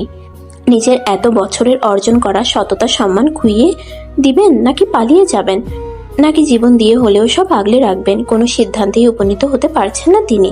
দিনে রাতে এত পরিমাণ হুমকিজনক ফোন কল আর নেওয়া যাচ্ছে না। কি করতে পারেন এখন তিনি? পরিত্যক্ত একটি বিল্ডিং এর আধ ভাঙা একটি কক্ষে গোপন বৈঠক বসিয়েছেন কয়েকজন গণ্যমান্য ব্যক্তি। তারা সবাই সমাজের উজ্জ্বল ব্যক্তিবর্গ। তাদের ভালো মানুষের আড়ালের মুখোশ জনগণ জানে না, জানানোর দরকার ই বাকি। তারা কি দেশের মানুষের মুখের ভাত কেড়ে নিয়েছে? নিজের স্বার্থ নিয়ে বাবা কি ভুল কিছু নাকি? টাকার প্রতি লোভ কার না আছে? সামান্য একজন নির্বাহী অফিসারের কাছে এভাবে জিম্মি না হয়ে, এত ভয় না পেয়ে ভয়কে জয় করলে কেমন হয় লেফটেন্যান্ট? বনিতা না করে খুলে বলুন কি করতে চাচ্ছেন আহমেদ খান। আহমেদ খানের উত্তর শোনার আশায় বাকি সদস্যরা গভীর আগ্রহ নিয়ে তার মুখ পানে দৃষ্টি দিলেন। যদি ওই নির্বাহী অফিসারই আর না থাকে তাহলে কেমন হবে? কথাটি সকলের মনে ধরে গেল। এই জন্যই বলি আহমেদ, তুমি আসলে একটা পাক্কা খিলাড়ি। বলেই হাততালি দিলেন নব্য হওয়া মন্ত্রী মোস্তাক চৌধুরী। আহমেদ খান হুইস্কির গ্লাস 3 আঙ্গুল দিয়ে ধরে তাতে বরফ ঢেলে নাড়তে নাড়তে ঢেউ কেলানো হুইস্কির দিকে তাকিয়ে আবারও বলে উঠল, আমি তো জানি সেনাবাহিনীর লোকেরা হয় সৎ, ন্যায়নিষ্ঠাবান। তো তুমি কিভাবে এমন জোচ্চুর হলে লেফটেন্যান্ট? গ্লাসে হুইস্কি ঢালতে ঢালতে বিদকুটের শব্দে হো হো করে হেসে উঠলেন লেফটেন্যান্ট। একজন লেফটেন্যান্টকে সরকার বেতন কত দেয় জানো? পাশে থাকা মোস্তাক জানতে চাইলেন কত। মাত্র 29,000 টাকা। কিন্তু আমার পেটটা দেখেছো? পেটের দিকে আঙ্গুল তাক করে লেফটেন্যান্ট সকলের উদ্দেশ্যে বললেন, আমার পেট চায় কোটি কোটি টাকা। এখন এই কোটি কোটি টাকার খিদে এই সামান্য খড়কুটো দিয়ে কিভাবে চলবে আহমেদ? পাশে থাকা খলিল বলে উঠল, আমার বেতনের কথা আর নাই বললাম সাহেব। সামান্য একজন দারা পুরোহিত, সেই হিসাবে কিছুই না। আপনাদের পায়ে ধুলো লাগিয়ে যদি এইটুকু খেয়ে পড়ে বাঁচতে পারি, এটাই আমার জন্য অনেক কিছু। তাহলে ওই কথাই রইল, উড়িয়ে দাও লেফটেন্যান্ট নির্বাহী অফিসারকে। পথের সামনের কাঁটা যত দ্রুত সরাবে তত ভালোভাবে হাঁটতে পারবে, বুঝতে পেরেছ? আর মন্ত্রী শুনো, হারামি যেহেতু হয়েছো, তাহলে সরকারকে কিভাবে কি বোঝাতে হবে আশা করি সব আয়ত্ত করবে। লেফটেন্যান্ট যেন না ফাঁসলে নরম গদিতে কিন্তু বসতে পারবে না, কথাটা মাথায় ঢুকিয়ে নিও ভালোভাবে। বলেই হুইস্কি গ্লাসে ঠোঁট লাগিয়ে এক সিপ টান দিল। রাত 9:25 নামিরা আর সোহাগকে পাশাপাশি বসানো হয়েছে আংটি বদল করানোর জন্য। অনুষ্ঠানটা ঘরোয়াভাবে হচ্ছে। নামিরাকে পুতুলের মতো লাগছে আজকে মোহিতের কাছে। যেহেতু সামনের বিয়ের অনুষ্ঠান ধুমধাম করে হবে, তাই আজকে এত বেশি আয়োজন করা হয়নি। আংটি বদল করার জন্য 2টো আংটি মিসেস তারিন একটি ফুলের ঢালিতে করে নিয়ে এলেন। এনে সামনের পাতানো টেবিলে রাখলেন। এতদিন পর মোহিত ভালোভাবে সোহাগের দিকে খেয়াল করে দেখল নামিরার জন্য সোহাগের চোখে গভীর ভালোবাসা, ভালো লাগার হাতছানি। সোহাগকে কেমন যেন পরিপূর্ণ আর উচ্ছ্বাসিত লাগছে। আংটি বদল করার জন্য সোহাগ আংটি তুলে নিয়ে নামিরার হাত টেনে নিল। খুবই সন্তর্পণে আংটি পরিয়ে দিল যেন নামিরার আঙ্গুলও টের না পায়। বিষয়টা খুব ভালো লাগলো মোহিতের। যাক, তার বোন পারফেক্ট কাউকেই পেয়েছে। আর যাই হোক, মোহিত বুঝে গেছে এই ছেলের থেকে কখনো নামিরা কষ্ট কি জিনিস তা উপলব্ধি করতে পারবে না। আংটি বদল করার খুশিতে সকলে হাততালি দিয়ে হবু কপতিকে কংগ্রাচুলেশনস জানালো। এত খুশির মধ্যে মোহিতের নজর গেল তার বাবার দিকে। ভদ্রলোকের বিধ্বস্ত চেহারা মোহিতের মনে ভয়ের স্তূপ জমালো। কি এমন ভাবছে উনি কি অসুস্থ? নামিরার বিয়েতে কি উনি খুশি নন? আপুর জেদের কাছে হার মেনে কি বিয়ে হচ্ছে ওনার অমতে, নাকি অন্য কোনো ঘটনা লুকিয়ে আছে? সকল ভাবনাকে দূরে ঠেলে সমস্ত প্রশ্নের উত্তর জানতে বাবার কাছে দ্রুত এসে দাঁড়ালো মোহিত। পাপা, কিছু না লুকিয়ে সত্যি করে বলো কি হয়েছে। মেজর মোহিত, আপনি এখানে? পিছন থেকে এক সুমিষ্ট মেয়েলি সুরটি কার হতে পারে তা ভাবতে ন্যানোসেকেন্ড সময়ও লাগলো না মোহিতের।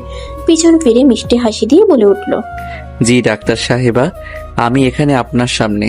চাইলে আমার চুল টেনে গলা টিপে ধরতে পারেন। লজ্জায় চোখ নামিয়ে নিল স্বর্গ। লজ্জায় অবনত মুখশ্রী এসে মোহিতের নিজেকে নেশাখোর মনে হচ্ছে। কি আছে এই মায়াবী চেহারায়? আমি আপনাকে কিন্তু অলরেডি সরি বলেছি মেজর। তা নাটক না করে এখানে কেন এসেছেন জানতে পারি? একটা কাজ ছিল। তো কাজটি কি শেষ? মোহিত মাথা ঝাঁকিয়ে নরম সুরে বলল, আপাতত শেষ। তা মিস গুন্ডি, সরি স্বর্গ, আপনার ইউনিফর্ম কোথায়? ডিউটি আওয়ার শেষ, বাড়ি যাব। চলুন একসাথে যাওয়া যাক। বলে মোহিত সামনের দিকে সম্মানের সহিত হাত ইশারা দিল। দাঁড়ান 1 মিনিট মেজর, যাবো আর আসবো। বলেই ফুরুত করে দৌড়ে পালালো স্বর্গ।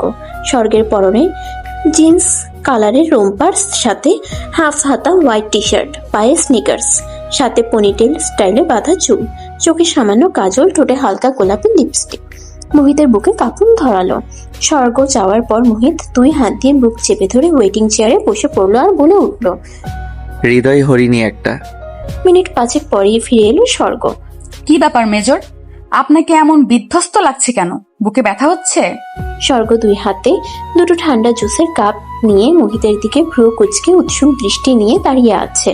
স্বর্গের কথা শ্রবণ ইন্দ্রিয়তে প্রবেশ করা মাত্রই ধুম করে দাঁড়িয়ে পড়ল মোহিত। না মিস স্বর্গ, আসলে কেউ আমাকে খুন করতে চাচ্ছে। স্বর্গ ভয় পেয়ে জিজ্ঞেস করলো ফিসফিসিয়ে, কে খুন করতে চাইছে মেজর? আপনি তাকে চিনতে পেরেছেন? ডিপার্টমেন্ট জানে? চিনতে পেরেছি, কিন্তু আমি খুন হতে চাই মিস স্বর্গ, তাই ডিপার্টমেন্টকে জানাইনি। এবার স্বর্গ বুঝতে পারলো মোহিত তার সাথে মজা নিচ্ছে, তাই সে মুখ ফুলিয়ে বলল, আমাকে বোকা বানালেন মেজর মোহিত ওয়াসিফ, এর শোধ আমি তুলবো। বলে জুসের কাপ এগিয়ে বলে উঠল, নিন ঠান্ডা জুস পান করুন, বাইরে অনেক গরম। জুস হাতে নিতে নিতে মোহিত স্বর্গের দিকে তাকিয়ে বলে বসলো, আমি চাই আপনি আমার উপর শোধ তুলুন মিস স্বর্গ। কথাটি বলে স্বর্গের চোখে চোখ রাখলো। কতক্ষণ তাদের দৃষ্টি বিনিময় হলো কে জানে। ধ্যান ভাঙলো ক্যাপ্টেন সৌম্যের ডাকে। স্যার জিএফ নিয়ে এসেছে হেডকোয়ার্টারে, যেতে হবে, বোর্ড মিটিং আছে। সৌম্যের উপস্থিতিতে ইতস্ততায় দুজনেই দ্রুত দৃষ্টি সরিয়ে কাচুমাচু করে। কেউ কাউকে বিদায় না জানিয়ে দ্রুত প্রস্থান নিল। হুইস্কির বোতল থেকে কেবলই নিজের পছন্দ মতো 1 প্যাক গ্লাসে ঢেলেছে লেফটেন্যান্ট কর্নেল নাসের হায়দার। চুমুক দেওয়ার আগেই টেবিলে রাখা ফোনটি কাঁপতে শুরু করলো। অসময়ে যখন তখন ফোন আসা নাসেরের একদম পছন্দ নয়। বিরক্তিতে চোখ উপরের দিকে উল্টিয়ে ঠোঁট কামড়ে ধরে ফোনটি হাতে নিল। স্ক্রিনে জানা পরিচিত রাঘব বোয়ালের নম্বর দেখে মুখের সমস্ত দাঁত বের হয়ে এলো খুশিতে। হ্যালো, ওদিকের খবর কি লেফটেন্যান্ট? গোপন সূত্রে জানতে পেরেছি কোনো এক মেজর আমার খুব নজরদারি করছে। মেজরকে একটু ঘোল খাওয়ালে কেমন হয় বলো তো? তোমার যা ভালো মনে হয়, কিন্তু তুমি কি তার নাগাল এত সহজে পাবে? মেজর কিন্তু সাধারণ কোনো মেজর নয়। যেমন চৌকস তেমন কার্য উদ্ধারকারী। পুরো ডিপার্টমেন্টে তার সাথে আছে। ব্রিগেডিয়ার জেনারেল পর্যন্ত তাকে বেশ সমীহ করে চলে। শুনো লেফটেন্যান্ট, তোমার দায়িত্ব আমাকে খবর সাপ্লাই দেয়া। আমি কিভাবে কি করব সেটা নিয়ে তোমার না ভাবলেও চলবে। বলেই কলটা কেটে দিল। নাসিরের মাঝে মাঝে মনে চায় এক শুটে আহমেদের বুক ঝাঁঝরা করতে। বেটা নিজেকে মহাপণ্ডিত ভাবে, যা খুশি তাই বলে ফেলতে দ্বিধা করে না। শালা খুনি একটা, কিন্তু টাকার লোভে শত অপমান সহ্য করেও দাঁত কামড়ে পড়ে আছে নাসের। বাংলাদেশ আর্মি হেডকোয়ার্টার্সে বোর্ড মিটিং বসেছে। আলোচনার কেন্দ্রবিন্দুতে রয়েছে আহমেদ খান নামের এক ব্যক্তি, যিনি প্রচুর অর্থ, কোটি কোটি টাকার হীরা আর মানুষের বিভিন্ন অর্গান পাচারের কাজ রীতিমতো করে যাচ্ছে। কোনো পুলিশ, র্যাব, বিডিআর, এমনকি আর্মি কয়েকটি ইউনিট মিলেও কিছু করতে পারছে না। কেন করতে পারছে না? এই ব্যর্থতা আসলে কার? এই নিয়ে মিটিংয়ে উপস্থিত রয়েছেন captain Soumya Shahriar, major Mohit Wasif, lieutenant colonel Mejba Siraji, colonel Taj Mahmud, brigadier general Ahsan Faruki, major general Nafis Mahmud সহ লেফটেন্যান্ট জেনারেল এবং জেনারেল। তারা কিছুদিন আগে একটা গোপন খবরের মাধ্যমে জানতে পেরেছে আহমেদ খান কোথায় আছেন বর্তমানে, এবং এটাও জেনেছেন ক্যান্টনমেন্টের কোনো বড় অফিসার এখানকার সকল খবর আহমেদ খানের কাছে পৌঁছায়। ওই জন্য প্রতিবার আটঘাট বেঁধে প্ল্যানিং করলেও লাভের ফলাফল শূন্য। তাই আজকের মিটিংয়ে শুধু তাদেরই ডাকা হয়েছে যারা তাদের ইউনিফর্ম আর নীতির সাথে কখনো বেমানি করেনি এবং ভবিষ্যতেও করবে না, যাদের উপর দেশের দায়িত্ব অর্পণের এতগুলো বছর পরেও অভিযোগের কোনো আঙ্গুল ওঠেনি। কিরে, এমন দৌড়ে বাসায় ফিরলি কেন? আর ফিরেছিস যখন পোশাক না পাল্টে হাত মুখ না ধুয়ে মরার মতো পড়ে আছিস কেন? সেই দুপুরে বাসায় এলি, এখন বাজে বিকেল 5টা, দুপুরের খাবারও খেলি না। কিছু হয়েছে মা? মায়ের প্রশ্নে স্বর্গ কি উত্তর দিবে ভেবে না পেয়ে বলে ফেলল, হিসু চেপেছিলাম আম্মা, তাই দৌড়ে উপরে চলে এসেছি। তাই জন্য ভাতও খাবি না? ঘুমিয়েছিলাম এজন্য যাইনি।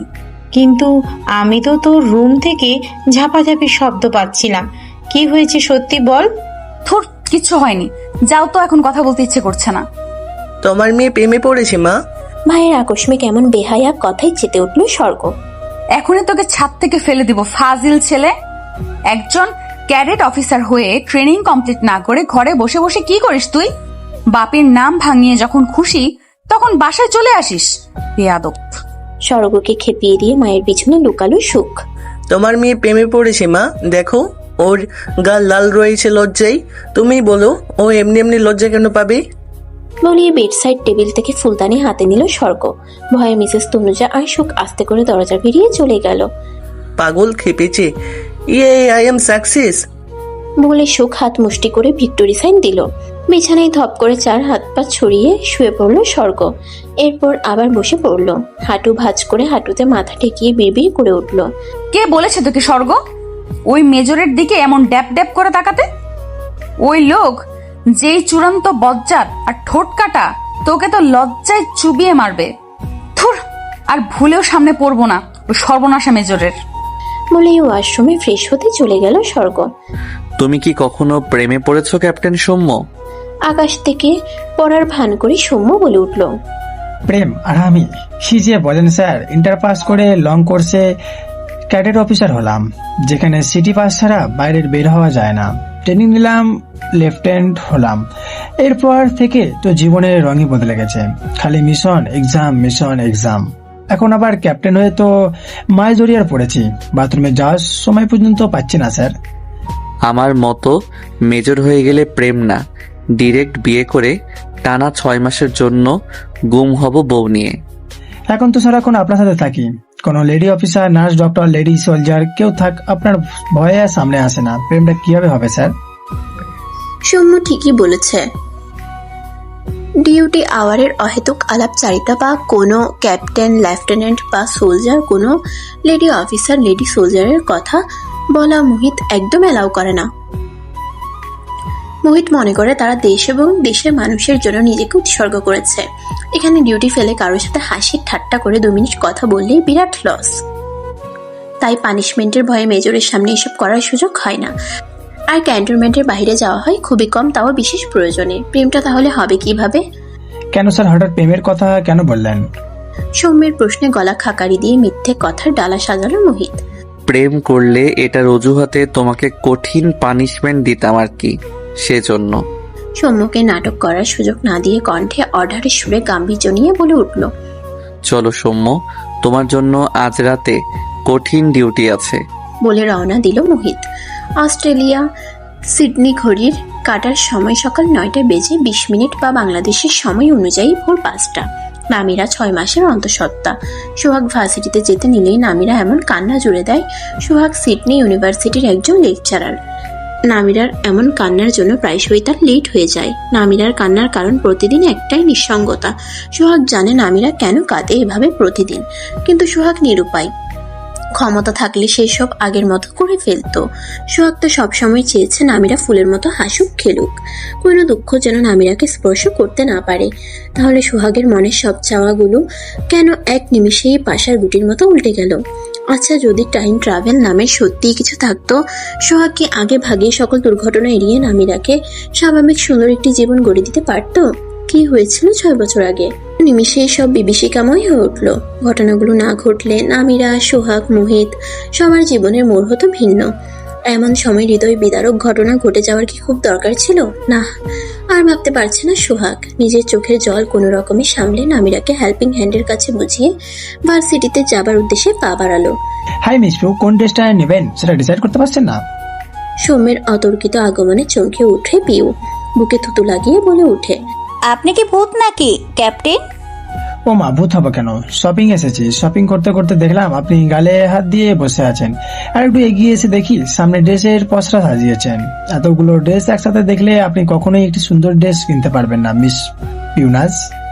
সৌম্যের এমন আদুরে ডাকে পিউ আইসক্রিমের মতো গলি গিয়ে বিড়াল ছানার মতো 2 হাত থুতনির নিচে গুটিয়ে কিউট ফেস বানিয়ে বলে উঠল, তাহলে আপনি একটা সিলেক্ট করে দিন ক্যাপ্টেন। সৌম্য অভিজ্ঞের ন্যায় দোকানিকে এটা দেখান ওটা দেখান বলে দুটো ড্রেস সিলেক্ট করলো। কাকতালীয়ভাবে দুটো ড্রেসই পিউয়ের পছন্দ হলো।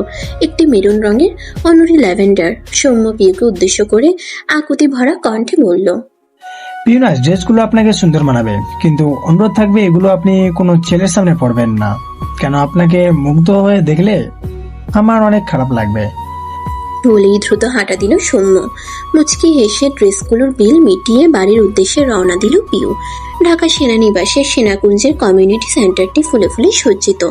চারপাশে বিভিন্ন ধরনের লাইটিং, ক্যান্ডেল, নিয়ন বাতি সেট করে। আকাশে গুড়গুড় শব্দে ফুটছে বাজি। আজকের সন্ধ্যাটা যেন মোহনীয় রূপ ধারণ করেছে। বড় বড় সামরিক বাহিনীর অফিসাররা তাদের পরিবার নিয়ে উপস্থিত হয়েছেন। ব্রিগেডিয়ার জেনারেল আহসান ফারুকের মেয়ের বিয়ে বলে কথা, কোনো কিছুর কমতি নেই। সবার সাথে বিয়েতে উপস্থিত হয়েছেন নাফিস মাহমুদ ও তার পরিবার। মোহিত আর সৌম্য ড্রেস কোড মিলিয়ে ব্ল্যাক স্যুট পরেছে, সাথে সাদা শার্ট, হাতে ব্র্যান্ডেড স্মার্ট ওয়াচ, কালো বেল্ট, কালো শু, চুলগুলো জেল দিয়ে সেট করা। তারা দুজনেই কানে লাগিয়ে নিল ব্লুটুথ ডিভাইস।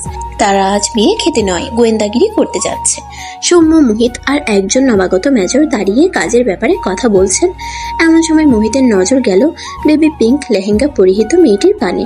আজকে সে সেজেছে, ড্রেসের সাথে স্টাইল করে চুল বেঁধেছে, ঠোঁটে গাঢ় রঙের লিপস্টিক, কানে ঝুলানো বড় বড় দুল, মাথায় ছোট টিকলি, হাতে রিনঝিন চুড়ি। এই বুঝে হাড়িটা কেসে যায়। মেয়েটি সত্যিই স্বর্গ, দেখলেই শান্তি লাগে মনে। উফ, ডাক্তার নিয়ে বুঝি আমাকে খুন করেই ক্ষান্ত হবে। কিন্তু পরক্ষণেই মোহিত খেয়াল করলো স্বর্গ ভালোভাবে হাঁটতে পারছে না। সে কাউকে খুঁজছে এমন মনে হলো মোহিতের। মোহিত মন্ত্রমুগ্ধের ন্যায় মেজর ফাহিমার ক্যাপ্টেন সম্মুখে ফেলে চলে যায় স্বর্গের কাছে। কিছু হয়েছে স্বর্গ? মেজরের মুখে নিজের এমন আদুরে নাম শুনে থমকে দাঁড়ালো স্বর্গ। পাশে ফিরে মেজর মোহিতকে দেখে লজ্জায় রক্তিম হলো স্বর্গের দুকান আর গাল। মিনমিন স্বরে স্বর্গ বলল, না মেজর মোহিত, আমি ঠিক আছি। বলে ক্যাবলা কান্তের মতো দাঁত বের করে হে হে করে হেসে উঠল। কিন্তু মোহিত ছেড়ে দেবার পাত্র নয়, তাই জানতেই হবে স্বর্গের কি কোনো প্রবলেম হয়েছে। যদিও এটা অনধিকার চর্চা, তার ব্যক্তিত্বের সাথে এসব যায় না, তবুও কেন জানি তার নির্লজ্জ হতে ইচ্ছে করছে এই মেয়েটার সামনে। আপনি নির্দ্বিধায় বলতে পারেন আমাকে স্বর্গ, আমি আমার বেস্ট চেষ্টা করব। স্বর্গ নিজেকে স্বাভাবিক রেখে বলল, আসলে মেজর, আমি এই ড্রেসটা পরে হাঁটতেই পারছি না। লেহেঙ্গাটা অনেক ভারী, তার মধ্যে এত গরম, অনেক কষ্ট হচ্ছে আমার। বলেই মাথা নিচু করে ফেললো। তার মানে একটি ছেলে আমাকে এমন ভাবে ফলো করছে, আমি তার দৃষ্টির আড়াল হতে এদিক সেদিক ছুটি করতে করতে কাহিল হয়ে গেছি। কোনো ছেলে স্বর্গকে ডিস্টার্ব করছে, কথাটি শুনতেই চোয়াল শক্ত হয়ে হাত মুষ্টিবদ্ধ হয়ে এলো মোহিতের। গম গমে রাগ মিশ্রিত ভারী কণ্ঠে বলে উঠল, দেখিয়ে দিতে পারবেন কোনো ছেলে এমন অসভ্যতামি করার চেষ্টা করছে? সামনের কপালের বেবি হেয়ারগুলো ঠিক করতে করতে স্বর্গ বলল, যে ছেলেটা ড্রেস কোড ফলো না করে ডিপ ব্রাউন স্যুট পরেছে, সেই ছেলেটা। মোহিত আর কিছু না বলে সামনের দিকে ঘুরে দাঁড়ালো। মিস স্বর্গ, আসুন আমার সাথে। বলে মোহিত হল রুমের দিকে হাঁটা দিল। স্বর্গ দুই হাতে লেহেঙ্গা উঁচু করে ধরে মোহিতের পিছনে ছুটল আর মনে মনে তার গুণধর ভাই সুখের পিণ্ডি চটকালো। বেয়াদব একটা, দরকার ছাড়া আঠার মতো চিপকে থাকবে, কিন্তু দরকারে হারিকেন জ্বালিয়েও খুঁজে পাওয়া যাবে না। এখানে বসুন স্বর্গ। বলে কর্নারের একটি সোফায় স্বর্গকে নির্দেশ করলো মোহিত। কোথা থেকে যেন একজন সোলজারকে ডেকে এনে দায়িত্ব দিল যে মোহিত ফিরে না আসা পর্যন্ত এক পাও না নড়তে। সোলজার বাধ্য বাচ্চার মতো সাই জানিয়ে বডিগার্ডের পোস্ট নিয়ে দাঁড়িয়ে গেল স্বর্গের পাশে। মোহিতের এমন অস্থিরতা স্বর্গের মনে হিমশীতল বাতাস প্রবাহিত করলো। এটা কি ভালো লাগা, নাকি মেজর জেনারেলের মেয়ে বলে দায়িত্ব পালন করা? নিজেকে নিজেই প্রশ্ন করলো স্বর্গ। কিন্তু মন থেকে যা উত্তর এলো তাতে ঠোঁটে শুকনো হাসি ফুটে উঠল স্বর্গের। হেই মিস, নামনার জন্য অপসরা, তুমি এখানে? আর আমি তোমায় কোথায় কোথায় খুঁজে চলেছি। অপরিচিত কণ্ঠে তুমি সম্বোধন শুনে ভ্রুকুচকে ফোন টেপা বাদ দিয়ে উপরে মুখ তুলে তাকালো স্বর্গ। সেই অসভ্য ছেলেটা আবার এখানে? উফ, আর বাঁচা গেল না। কি বিড়বিড় করছো এমন করে? আপনি কি আমার আত্মীয়? আমাকে চেনেন? আমি কি আপনাকে চিনি? এক বাক্যে কতগুলো প্রশ্ন করে দম ফেললো স্বর্গ। আরে রিল্যাক্স, এত হাইপার কেন হচ্ছ? হাইপার তো করছেন আপনি। আমাকে চেনেন না জানেন না একটা মেয়েকে সারাক্ষণ দৃষ্টিতে রাখছেন, আবার তুমি করছেন। একটা মেয়ের জন্য এটা কতটা আনকমফোর্টেবল এটা আপনি বোঝেন? ও এই কথা, আচ্ছা পরিচিত হয়ে নিচ্ছে। স্বর্গ কিছু বলছে না।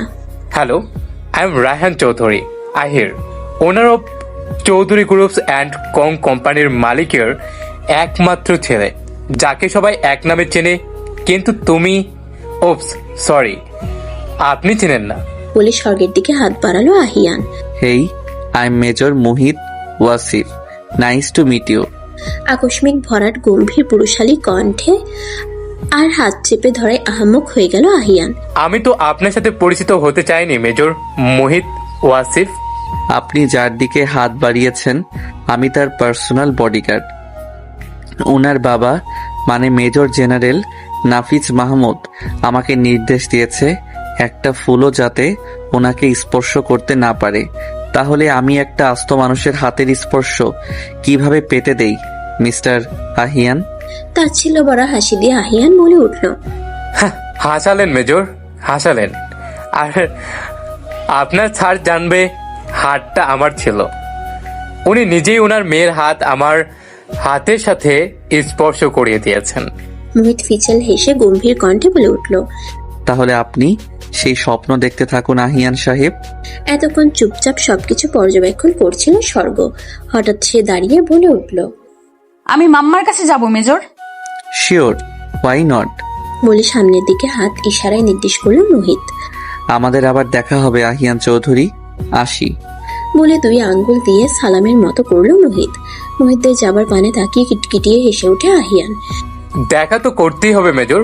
মুখের সামনে থেকে খাবার তুলে নিয়ে গেলে ওনাকে না হলে এমন দুঃসাহসিকতার দাম কিভাবে দেব?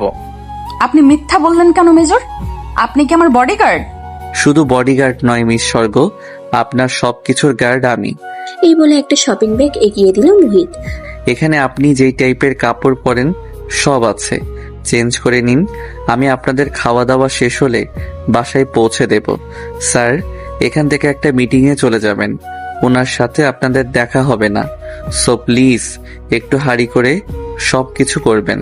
শপিং ব্যাগ হাতে নিয়ে ওয়াশরুমে দাঁড়িয়ে আছে স্বর্গ। এক অদ্ভুত ভালো লাগে ছেয়ে যাচ্ছে তনু মন।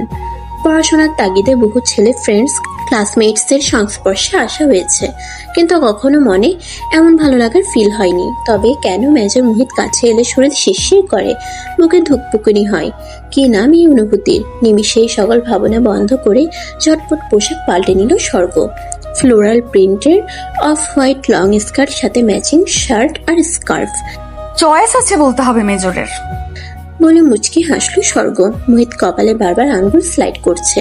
আহিয়ানকে সে ভুলতে পারছে না কোনোভাবেই। মোহিত খুব ভালো করেই আহিয়ানকে চেনে।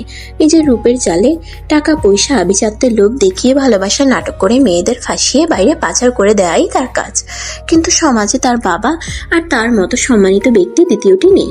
গোপন সূত্রে শুধু এসব খবর পাওয়াই গিয়েছে, কিন্তু শক্ত পোক্ত প্রমাণের অভাবে কেউ আহিয়ানের দিকে আঙ্গুল তুলতে পারেনি। তার বাবার নাম ডাকে প্রশাসন পর্যন্ত ভয়ে কাঁপে। তার সেখানে মোহিত সামান্য একজন মেজর হয়ে প্রমাণ ব্যতীত কিভাবে তাকে জব্দ করবে? এই নরঘাতক স্বর্গের মতো নিষ্পাপ একটি মেয়ের দিকে হাত বাড়িয়েছে। মোহিত কিভাবে সামাল দিবে সবকিছু? না, আর ভাবতে পারছে না মোহিত। অস্থির লাগছে। যেভাবেই হোক নাফিস মাহমুদকে সব জানাতে হবে, চুপ থাকা যাবে না। খুব বেশি কি দেরি হয়ে গেল মেজর? স্বর্গের ডাকে হুঁশ ফিরল মোহিতের। পিছন ফিরে নিজের পছন্দের মানুষের সাজসজ্জাহীন স্নিগ্ধ মুখ দেখে নিজের মনকে শান্ত করল মোহিত। মনে মনে সৃষ্টিকর্তার কৃতজ্ঞতা প্রকাশ করলো এমন অপরূপ সৌন্দর্যের দর্শন করানোর জন্য। আপনাকে সদ্য প্রস্ফুটিত ভোরের শিশির মিশ্রিত বেলি ফুলের মতো লাগছে স্বর্গ। লজ্জায় মাথা নিচু করে দাঁত দিয়ে ঠোঁট কামড়ে ধরল স্বর্গ। চলুন, দেরি হয়ে যাচ্ছে। বলে মোহিত সামনে পা বাড়ালো। কোয়ার্টারের গেটের সামনে দাঁড়িয়ে আছে মোহিতের জলপাই রঙা মিলিটারি জিপ। গেট কিপার খলিলকে আশেপাশে কোথাও দেখা যাচ্ছে না। এত রাতে দুজন মেয়ে মানুষকে গাড়িতে বসিয়ে অপেক্ষা করাতে রাগে মাথার শিরা ফেটে যাচ্ছে মোহিতের। সুখ বিয়ের ভ্যানু থেকেই মিলিটারি একাডেমিতে ফিরে গিয়েছে জরুরি দরকারে। বার 10 কল করার পর কোথা থেকে যেন খলিলের আগমন ঘটল। ইদানিং এই খলিলকে ব্যাপক সন্দেহ হয় মোহিতের। একটু নজরদারিতে রাখতে হবে ব্যাটাকে। তনুজা মাহমুদের সামনে কোনো সিন ক্রিয়েট করতে চাইল না মোহিত। তাই কোনো প্রশ্ন না করে গাড়ি স্টার্ট দিয়ে চলে গেল মেজর জেনারেলের বাংলোতে। তাদেরকে বাসায় নামিয়ে আবারও গাড়ি হাঁকালো মোহিত। গন্তব্য গোপন আস্তানা। কানে ব্লুটুথ ইয়ারপ্যাড লাগিয়ে নিল মোহিত। ডায়াল প্যাড থেকে কল করলো সৌম্যকে। হ্যালো ক্যাপ্টেন, কি খবর ওখানের? স্যার কেলানি খেয়েও কিছু বলছে না। ঠিক আছে, আধা ঘন্টার মধ্যে আসছি আমি। বলে লাইন কেটে দিল। শহর থেকে একটু দূরে পরিত্যক্ত একটি বিল্ডিং। দিনের বেলাতেও ভূতের ভয়ে এই গলি কেউ মারায় না। মানুষের ভ্রান্ত ধারণা এখানে ভূত প্রেত রয়েছে। যুদ্ধের সময় পাকিস্তানি বাহিনীর মানুষ নাকি সাধারণ মানুষকে এখানে ধরে ধরে এনে নৃশংসভাবে হত্যা করত। আশেপাশে মানুষ নাকি এখনো তাদের চিৎকার চেঁচামেচি করার আওয়াজ পায়। এসব ভ্রান্ত ধারণাকে পথে ঠেলে সেই বাড়িটাকে নিজেদের গোপন আস্তানা বা মুখোশ পরা জানোয়ারদের জন্য টর্চার সেল বানিয়েছে মোহিত। শুধু মোহিত বললে ভুল হবে। কিছু সৎ আর্মি অফিসাররা মিলে, যারা ক্ষমতার দাপটে অন্যায় করেও প্রশাসনকে ঘুষ দিয়ে বুক ফুলিয়ে হাওয়া খেয়ে অপকর্ম করে বেড়ায়, তাদের জন্য কিছু অফিসার মিলে গোপনেই সেল বানিয়েছে। সরকার বা আইন ছেড়ে দিলেও গোপনে তারা তাদের প্রাপ্য শাস্তি দিয়ে দেয়। অজ্ঞাত এক ব্যক্তিকে চেয়ারে বসিয়ে শক্ত দড়ির সাহায্যে হাত পা মুড়ে বাঁধা হয়েছে, মুখে স্কচ টেপ। সৌম্য যে তাকে তথ্য বের করতে বেদম প্রহার করেছে তা তার দেহ জুড়ে প্রকাশিত। লোকটির সামনে হাঁটু মুড়ে বসল মোহিত। পানি দাও সৌম্য। সৌম্য স্টিলের একটি মগে করে পানি এনে মোহিতের হাতে দিল। মোহিত পানি নিয়ে সাথে সাথেই ছুঁড়ে মারল অজ্ঞাত ব্যক্তির মুখে। লোকটি নড়ে উঠল এবং অল্প কিছুক্ষণের মধ্যেই হুঁশে ফিরল। এক টানে মুখের টেপ খুলে ফেলল মোহিত। সাথে সাথেই লোকটি ব্যথায় কোকিয়ে চিল্লিয়ে কান্না জুড়ে দিল। আমাকে ছেড়ে দিন স্যার, আমাকে ছেড়ে দিন, আমি কিচ্ছু করিনি, আমি কিচ্ছু জানি না। এখনো তো আমি তোকে কোনো প্রশ্নই করিনি, এতই তাড়া তোর? বলে হাত পায়ের দড়িগুলো চাকু দিয়ে কেটে দিল মোহিত। ধমকের সুরে মোহিত হুঙ্কার করল, উঠে দাঁড়া। লোকটি ভয়ে ভয়ে দাঁড়াতে নিলে পায়ের ব্যথায় ফ্লোরে থাপ করে বসে পড়ে। কেমন ডোজ দিয়েছ ক্যাপ্টেন? দাঁড়াতেই পারছে না। সৌম্য কাচুমাচু করে বলল, হকি স্টিকটা ভেঙে গেছে স্যার। সৌম্যকে পিঠ চাপড়ে সাবাস জানালো মোহিত। এরপর চোখ গরম করে রক্ত চক্ষু নিয়ে দাঁত পিষিয়ে বলে উঠল, আমাকে কেন ফলো করেছিস সেদিন রাতে? আমি কিচ্ছু জানি না স্যার, আমাকে শুধু বলা হয়েছে আপনার ছবি দেখিয়ে ফলো করতে, আপনার প্রতিনিয়ত চলাফেরার আপডেট জানাতে, কিন্তু কে বা কারা আমি কিচ্ছু জানি না স্যার, আমি তাদের চেহারা দেখিনি। বলে হাঁটু মুড়ে মোহিতের পায়ের কাছে বসে কান্না জুড়ল লোকটি। ঘরে আমার অসুস্থ স্ত্রী যিনি আপনার ছবি দেখিয়েছে, সে বলেছে আমি আপনার তথ্য জোগাড় করে তাদের দিতে পারলে আমাকে অনেক টাকা দিবে। আমি টাকার লোভে এমন করেছি স্যার, আমাকে মারবেন না, আমাকে মারলে আমার স্ত্রী বিনা চিকিৎসায় মারা যাবে। লোকটির মুখে এসব আকুতি ভরা কথা শুনে মুকিতের অসহায় মায়াবী মুখটা মনে পড়ে গেল মোহিতের। মুকিত কি এভাবে আকুতি করেছিল? না, মোহিত আর কিছু মনে করতে চায় না। এসব ঘটনা মনে রেখে কতদিন আর এভাবে চিন্তা লাশ হয়ে বেঁচে থাকবে।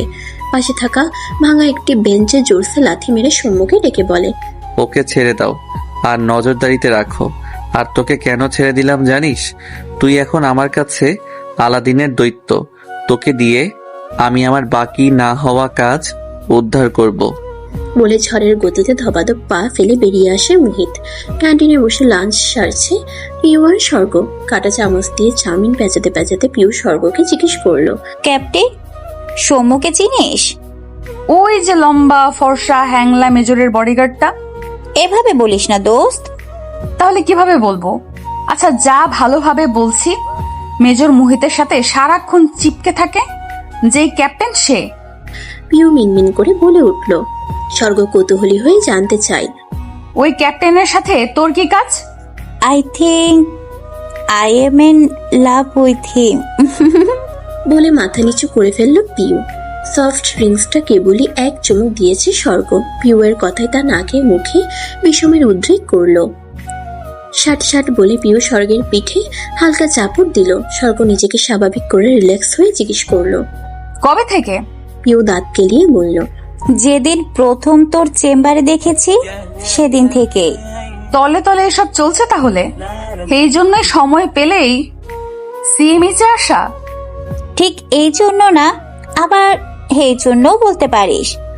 আরেকটা কথা তোকে বলতে ভুলে গেছি।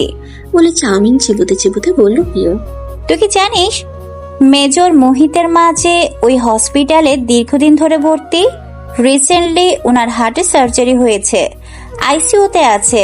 যদিও কন্ডিশন ক্রিটিক্যাল, কিন্তু প্রফেসর বলেছে রিকভার করবে। তুই এত বড় খবর কিভাবে জানিস? অবাক হয়ে জিজ্ঞেস করলো স্বর্গ। আরো একটা কথা জানি, কিন্তু সত্যতা কতখানি সেটা বলতে পারবো না। কি কথা? চারপাশে সন্তর্পণের চোখ বুলিয়ে পিউ ফিসফিস করে বলে উঠল, মেজরের পুরো ফ্যামিলিকে কেউ খুন করে দিয়েছে। কথাটি শোনা মাত্র স্বর্গের হাতে থাকা কাঁটা চামচ ফ্লোরে পড়ে ঝনঝন শব্দে আলোড়ন সৃষ্টি করলো। চোখের কোণে জমা হলো জল। যিনি সারাক্ষণ এমন গম্ভীর হয়ে থাকেন, শক্ত মনের ভুলুস পড়ে থাকেন, যাকে দেখলেই মনে হয় অহংকারী একটা লোক, তার মনে এমন দগদগে ঘা। কারো উপরের আবরণ দেখে কি ভেতরের সত্তার খবর অনুধাবন করা যায়? স্বর্গ কাঁপা কাঁপা কণ্ঠে পিউকে জিজ্ঞেস করলো।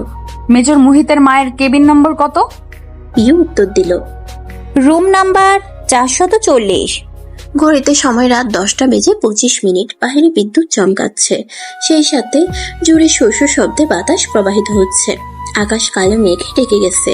একটু আগে যে চাঁদটা আলো ছড়াচ্ছিল, সেই চাঁদকে এখন এই মেঘগুলো গ্রাস করে ফেলেছে পুরো দমে। যে কোনো মুহূর্তেই ঝড় আসবে এমন অবস্থা। আজ দ্বিতীয়বারের মতো স্বর্গ নাফিস মাহমুদের স্টাডি রুমে এসে উপস্থিত হয়েছে। সাথে রয়েছে তনুজা মাহমুদ। দুপুরে পিউয়ের কথা শুনে মোহিত মায়ের কেবিন তল্লাশি চালাতে গিয়ে কাঙ্ক্ষিত রুমের সামনে দাঁড়িয়ে আছে স্বর্গ। দুপুরে পিউয়ের কথা শুনে মোহিতের মায়ের কেবিন তল্লাশি চালাতে গিয়ে কাঙ্ক্ষিত রুমের সামনে দাঁড়িয়ে আছে স্বর্গ। দরজা ঠেলে যেই ভিতরে ঢুকবে, অমনি পরিচিত কণ্ঠস্বর শুনে পায়ের তলার মাটি ছুঁড়ে যায় স্বর্গের। চোখ খোলো। আর কতদিন এভাবে মরার মতো করে থাকবে আপা? আমরা কেউ ভালো নেই আপা। মোহিত উপরে শক্ত থাকলেও ভিতরে চুরমার হয়ে গেছে। সে তোমাকে আঁকড়ে ধরে কোনো মতো বেঁচে থাকতে চাইছে। তুমি যদি এমন করো, মোহিত কি করে বাঁচবে আপা? নামিরা আর সোহাগ ভালো আছে আপা, আমি কিছু হতে দেইনি ওদের। জানো আপা, তুমি নানি হবে। নামিরার ঘরে ছোট্ট মুখিত আসবে। চোখ খুলো না আপা। হো আপা বলে কান্নায় ভেঙে পড়লেন নাফিস মাহমুদ। বাবার মুখে মোহিতের মাকে আপা সম্বোধনে অবাকের চূড়ান্ত পর্যায়ে পৌঁছে গেল স্বর্গ। সে জানতো তার একজন বড় ফুপি আছে। সেই ফুপি যে মোহিতের মা, সেটা সে কল্পনাও করতে পারেনি। ফ্যামিলি অ্যালবামে নাফিস মাহমুদের সাথে একজন কিশোরীকে দেখে সেদিন স্বর্গ প্রথম জিজ্ঞেস করেছিল, উনি কে বাপি? উনি তোমার ফুপি, কিন্তু সে হারিয়ে গেছে। 7 বছরের অবুঝ স্বর্গ তখন কি এত কিছু বুঝতো নাকি? এত বছর পর সেই ফুপির সন্তান এভাবে পাবে ভাবতেও পারেনি স্বর্গ। দরজা ঠেলে রুমের ভেতরে প্রবেশ করলো স্বর্গ। সন্তর্পণে নাফিস মাহমুদের পিঠে হাত রেখে ডেকে উঠল, বাপি। পিছন ফিরে স্বর্গকে রুমে দেখে হতবাক হয়ে যান নাফিস মাহমুদ। বর্তমান স্বর্গ বাসায় এসে তনুজাকে সব জানালে তনুজা কান্নায় ভেঙে পড়েন। এতদিনের সংসার জীবনে তার মনে হচ্ছে নাফিস মাহমুদ জীবনে প্রথম আজ তার মন ভেঙেছে। তার বোন এমন অবস্থায় পড়ে রয়েছে, কথা তনুজা জানলে কি এমন ক্ষতি হতো? মোহিত তো বিভিন্ন সময় বিভিন্ন কাজে এই বাড়িতে অনেকবার এসেছে। তখন কেন বলেনি সে যে মোহিত তার আপন ভাগ্নে? আর মোহিত তো বলতে পারতো যে নাফিস তার মামা। মোহিত কেন সব চেপে গিয়েছে? শুধু বাসায়ই নয়, বাইরেও কেন মোহিত স্যার সম্বোধন করে, অপরিচিতের ন্যায় থাকে? প্রশ্নবিদ্ধ নয়নে নাফিস মাহমুদের দিকে তাকিয়ে আছে স্বর্গ এবং মিসেস তনুজা। দুঃখ ভারাক্রান্ত মন নিয়ে মাথা নিচু করে বসে আছেন নাফিস মাহমুদ। হঠাৎই মুখ তুলে স্বর্গ আর তনুজার পানে চাইলেন নাফিস মাহমুদ। পাশে থাকা কর্নার টেবিল থেকে পানির গ্লাস তুলে নিয়ে একদমে ঠক ঠক করে গিলে ফেললেন সবটুকু। এরপরে বলতে শুরু করলেন, আপা আর আমি গুনে গুনে 5 বছরের ছোট বড় ছিলাম। আপা ছিল আমাদের বংশের প্রথম কন্যা সন্তান। আপাকে আব্বা অনেক স্নেহ করতেন। আপাই যেন আব্বার জীবনের সকল আশা ভরসা ছিল। আমাদের গ্রামে সুন্দরী বলতে আপাই ছিলেন সবার শীর্ষে। আপাকে নিয়ে আব্বার অনেক স্বপ্ন ছিল। যেখানে পরিবারের ছেলেরা বেশি আদর পায়, সেখানে আপাকেই সবাই বেশি আদর করত। আপা ছিল হলুদ ফর্সা, এজন্য অবশ্যই এলাকার মহিলারা আপাকে হলুদ পাখি বলে ডাকতো। আবার লেখাপড়াতেও ছিল অত্যন্ত মেধাবী। আব্বার স্বপ্ন আবার জীবনে অনেক বড় কিছু হবে। আব্বা আবাকে ঢাকায় পাঠালেন পড়াশোনার জন্য। আমিও ঢাকায় থাকতাম। আবার যখন ঢাকা বিশ্ববিদ্যালয়ে চান্স পেল, আব্বা সারা গ্রামে 60টা গরু জবাই দিয়ে লোক খাওয়ালেন। আমি ইন্টার পাস করে কমিশন অফিসার হিসেবে আবেদন করেছি কেবল। হঠাৎ চিঠি মারফত আব্বা আমাকে গ্রামে যেতে বললেন, আবাকেও বললেন। আর আমি আর আব্বা রাতের ট্রেন ধরে গ্রামে ফিরলাম। গিয়ে দেখি আব্বা তার বন্ধুর ছেলের সাথে আবার বিয়ের কথা বলছেন। ছেলের বিয়ের পর আবাকে বিদেশ নিয়ে চলে যাবে, ওখানেই তার ব্যবসা। ছেলে দেখতেও মাশাআল্লাহ, সবাই খুশি। কিন্তু আমি আপার দিকে তাকিয়ে দেখি আপার মুখ ফ্যাকাশে হয়ে গেছে। আমি রাতে সবাই ঘুমানোর পর আপার রুমে গেলাম। আপা শুয়ে পড়েছিস? আপার সারা শব্দ না পেয়ে রুমে ঢুকে দেখি বালিশে মুখ গুজে আপা কাঁদছে। কারণ জানতে চাইলে আপা যা বলে তা শুনে আমার মাথায় আকাশ ভেঙে পড়ে। কি বলছিস তুই এসব আপা? হ্যাঁ নাফিস, আমি পালিয়ে বিয়ে করে ফেলেছি। বাবা জানলে অনেক কষ্ট পাবে রে। বলেই কান্নায় ভেঙে পড়লেন আপা। আপা তার 3 বছরের সিনিয়র এক ছেলেকে বিয়ে করেছেন। আবার কান্নায় আমার কষ্ট হচ্ছিল, কিন্তু আব্বার মান সম্মান খোয়ানোর ভয়ে আমি সেই কষ্ট প্রকাশ করতে পারছিলাম না। যে ছেলেকে আপা বিয়ে করেছেন ছেলে প্রচুর মেধাবী ছিল, কিন্তু তখন সে ছিল বেকার। আপাই তাকে চাপ দিয়েছিল পালিয়ে বিয়ে করার। চাকরি পেলে তিনি যেন আব্বার কাছে আপাকে চায়, কিন্তু আব্বা এত দ্রুত আপাকে তার পছন্দের ছেলের সাথে বিয়ে দিতে চাইবে এটা আপা স্বপ্নেও ভাবেনি। আপা ভেবেছিল আপার কোনো আবদার আব্বা আজ পর্যন্ত ফেলেনি। আপা যাকে ভালোবাসে তার কথা যে কোনোভাবে আব্বাকে বলে আপা রাজি করাতে পারবে, কিন্তু আপার সমস্ত ধারণাকে ভুল প্রমাণিত করে আব্বা রুমে প্রবেশ করে আপার উদ্দেশ্যে বলে উঠলেন, তোমার কাগজপত্র গুছিয়ে এ বাড়ি থেকে বেরিয়ে যাও তারিন। আব্বার আকস্মিক আগমনে আমি আপা দুজনেই চমকে উঠি, দিশাহীন হয়ে যাই। আপা আব্বার পায়ে ধরে অনেক ক্ষমা চেয়ে কাকতি মিনতি করে কাঁদলেন, কিন্তু আব্বার কঠিন ইস্পাতের মতো মন গলল না। আব্বা মাধুর্যহীন কণ্ঠে আরো বলেন, আমি আজ থেকে জানবো আমার মেয়ে মৃত। কোনোদিন এ বাড়ির ত্রিসীমানায় ঘেঁষেতে পারবে না তুমি। আমার সকল স্থাবর অস্থাবর সম্পত্তি থেকে তুমি বঞ্চিত। আব্বাকে এমন কঠিন অবস্থায় আমরাও সেই দিনই প্রথম দেখেছিলাম। আম্মা গত হয়েছিলেন আব্বা যখন ক্লাস 9-এ পড়ে তখন। ক্যান্সার নামক ব্যাধি আম্মার সবকিছু গ্রাস করে ফেলেছিল। আপার পাশে দাঁড়ানোর মতো কেউ ছিল না সেই দিন। আব্বাকে বের হয়ে যেতে বলে আব্বা ঘরে খিল দিলেন। আমি ভোর রাত্রের দিকে আপাকে নিয়ে ঢাকায় রওনা দিলাম। আব্বাকে হলে পৌঁছে দিয়ে আবার বাড়ি ফিরলাম, আব্বার হাতে পায়ে ধরেও হলেও যেন আব্বাকে নরম করতে পারি। তুমি যদি তোমার বোনের হয়ে এখানে দালালি করতে এসে থাকো, তাহলে তোমাকেও সবকিছু থেকে বঞ্চিত করা হবে। আব্বার হুমকিতে আমি ভয় পেয়ে গেলাম। চাকরি নেই, বয়সও কম, মাত্র 18। আব্বা সবকিছু থেকে সত্যি মুখ ফিরিয়ে নিলে কোথায় যাব? আর্মিতে চান্স পেলাম, সবকিছু ভালোই চলছিল। আপার সাথে আমার যোগাযোগ অব্যাহত ছিল, কিন্তু গ্রামে গেলে কথা বলতে পারতাম না। আমি যখন 2nd লেফটেন্যান্ট, তখন আপা একদিন ক্যান্টনমেন্টে এলেন কিছু ফল আর মিষ্টি নিয়ে। সেদিন আমি আপাকে অনেক খুশি দেখেছিলাম। তুই মামা হতে চলেছিস, আর তোর দুলাভাই এখন একজন নির্বাহী ম্যাজিস্ট্রেট। কথাটা বলতেই আপা কেঁদে দিলেন, খুব কাঁদলেন। আমিও কাঁদতে লাগলাম। কাঁদলে মন হালকা হয়। আপাকে আশ্বস্ত করলাম যেভাবেই হোক আব্বাকে রাজি করাবো, যাতে আপাকে মেনে নেয়। শীতের শেষে 2 মাসের ছুটি নিয়ে গ্রামে গেলাম। গিয়ে ব্যাগপত্র রেখেই আব্বার পায়ে পড়ে গেলাম। আপনি নানা হবেন আব্বা, আব্বাকে ওই নিষ্পাপ বাচ্চার উচিলায় মাফ করে দেন। সেদিনও আব্বা আমাকে ভুল প্রমাণ করে উঠে গেলেন। খোঁজ নিয়ে জেনেছিলাম আব্বার বন্ধু আপাকে কেন্দ্র করে আব্বাকে অনেক অপমান আর নোংরা কথা শুনিয়েছিলেন। আমার নরম আব্বা এক নিমিষে পাথরে পরিণত হলো। আবার কোল আলো করে নামিরা এলো। নামিরা দেখতে ঠিক হুবহু আবার কার্বন কপি। আমি মনে আবার আশার আলো জ্বালালাম, এবার হয়তো আব্বা মানবে। আপাদুল্লা ভাই আর 1.5 মাসের ছোট নামিরাকে নিয়ে রওনা হলাম মিহিপুর গ্রামে। এবার আমি 100% নিশ্চিত আব্বা নামিরাকে দেখে ফেরাতে পারবে না। হাসি মুখে গাড়ি থেকে নেমে ভ্যানে করে বাড়ির উদ্দেশ্যে রওনা হলাম। বাড়ির কাছে আসতেই দেখি মানুষের জটলা। মনটা কুডাক ডেকে উঠল। অজানা ভয়ে কলিজায় মোচড় দিল। ছোট নামিরা হঠাৎই কেঁদে উঠল। কোনোভাবেই আবার সেই কান্না থামাতে পারছে না। জটলা ভেদ করে গিয়ে দেখি আব্বা ইহজগতের মায়া ত্যাগ করেছে। মোবাইলের বহু ব্যবহার না থাকায় কেউ আমাদের সাথে যোগাযোগ করতে পারেনি। আব্বা গত হবার খবরও দিতে পারেনি। বাড়িতে আব্বার দেখাশোনাকারী আলিম জানায় সকালে আব্বাকে নামাজের জন্য ডাকতে আসলে আব্বা সারা শব্দ না পেয়ে বাড়ির আরো মানুষের সহযোগিতায় আলিম দরজা ভেঙে আব্বাকে মৃত অবস্থায় উদ্ধার করে। সেদিন আপার কান্না দেখে কে? গ্রামের মানুষ আব্বাকে যা নয় তাই বলে অপমান করলেন। এমনকি আব্বার মৃত্যুর দায়ও আপার উপর চাপিয়ে দিলেন। সেদিন আপা আর নিজেকে ক্ষমা করতে পারলেন না। আব্বার দাফন কাজ শেষ হতেই সেই যে আপা ঢাকা ফিরলেন, আর কোনোদিন কোনো আত্মীয়ের সাথে যোগাযোগ কিংবা গ্রামে পর্যন্ত বেড়াতে এলেন না। তনুজাকে যখন বিয়ে করি খুব আশা নিয়ে আপাকে আনতে গেলাম। আপা খুশি হলেন আমার বিয়ের কথা শুনে, কিন্তু কোনোভাবেই এলেন না। আপা ততদিনে নিজেকে অবয়া খুনি হিসেবে বরণ করে নিয়েছিলেন। আবার কিছু গহনা আমাকে দিয়ে বললেন, এগুলো তোর বউয়ের জন্য আমার পক্ষ থেকে উপহার। মুহিত তখন আপার পেটে। সেদিন মন খারাপ করে চলে এলাম। মুকিত দুনিয়ায় এলো, আর আপা নিজেকে আস্তে করে আড়ালে নিয়ে গেল। আপা আর আমার সাথে বেশি যোগাযোগ করতেন না, মাঝে মাঝে সুখ স্বর্গের খবর নিতেন। কিন্তু দুলাভাইয়ের সাথে আমার সকল যোগাযোগ অব্যাহত ছিল। লোকটা খুবই সৎ আর ভালো মানুষ ছিলেন।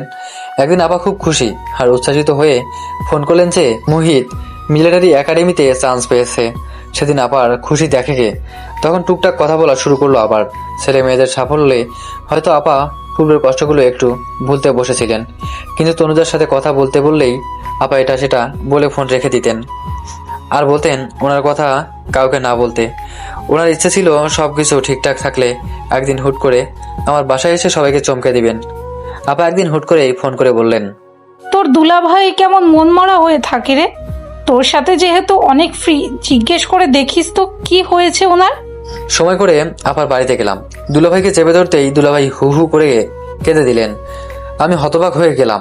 দুলাভাই একজন শক্ত মনের মানুষ, উনি এভাবে কেন কাঁদবে?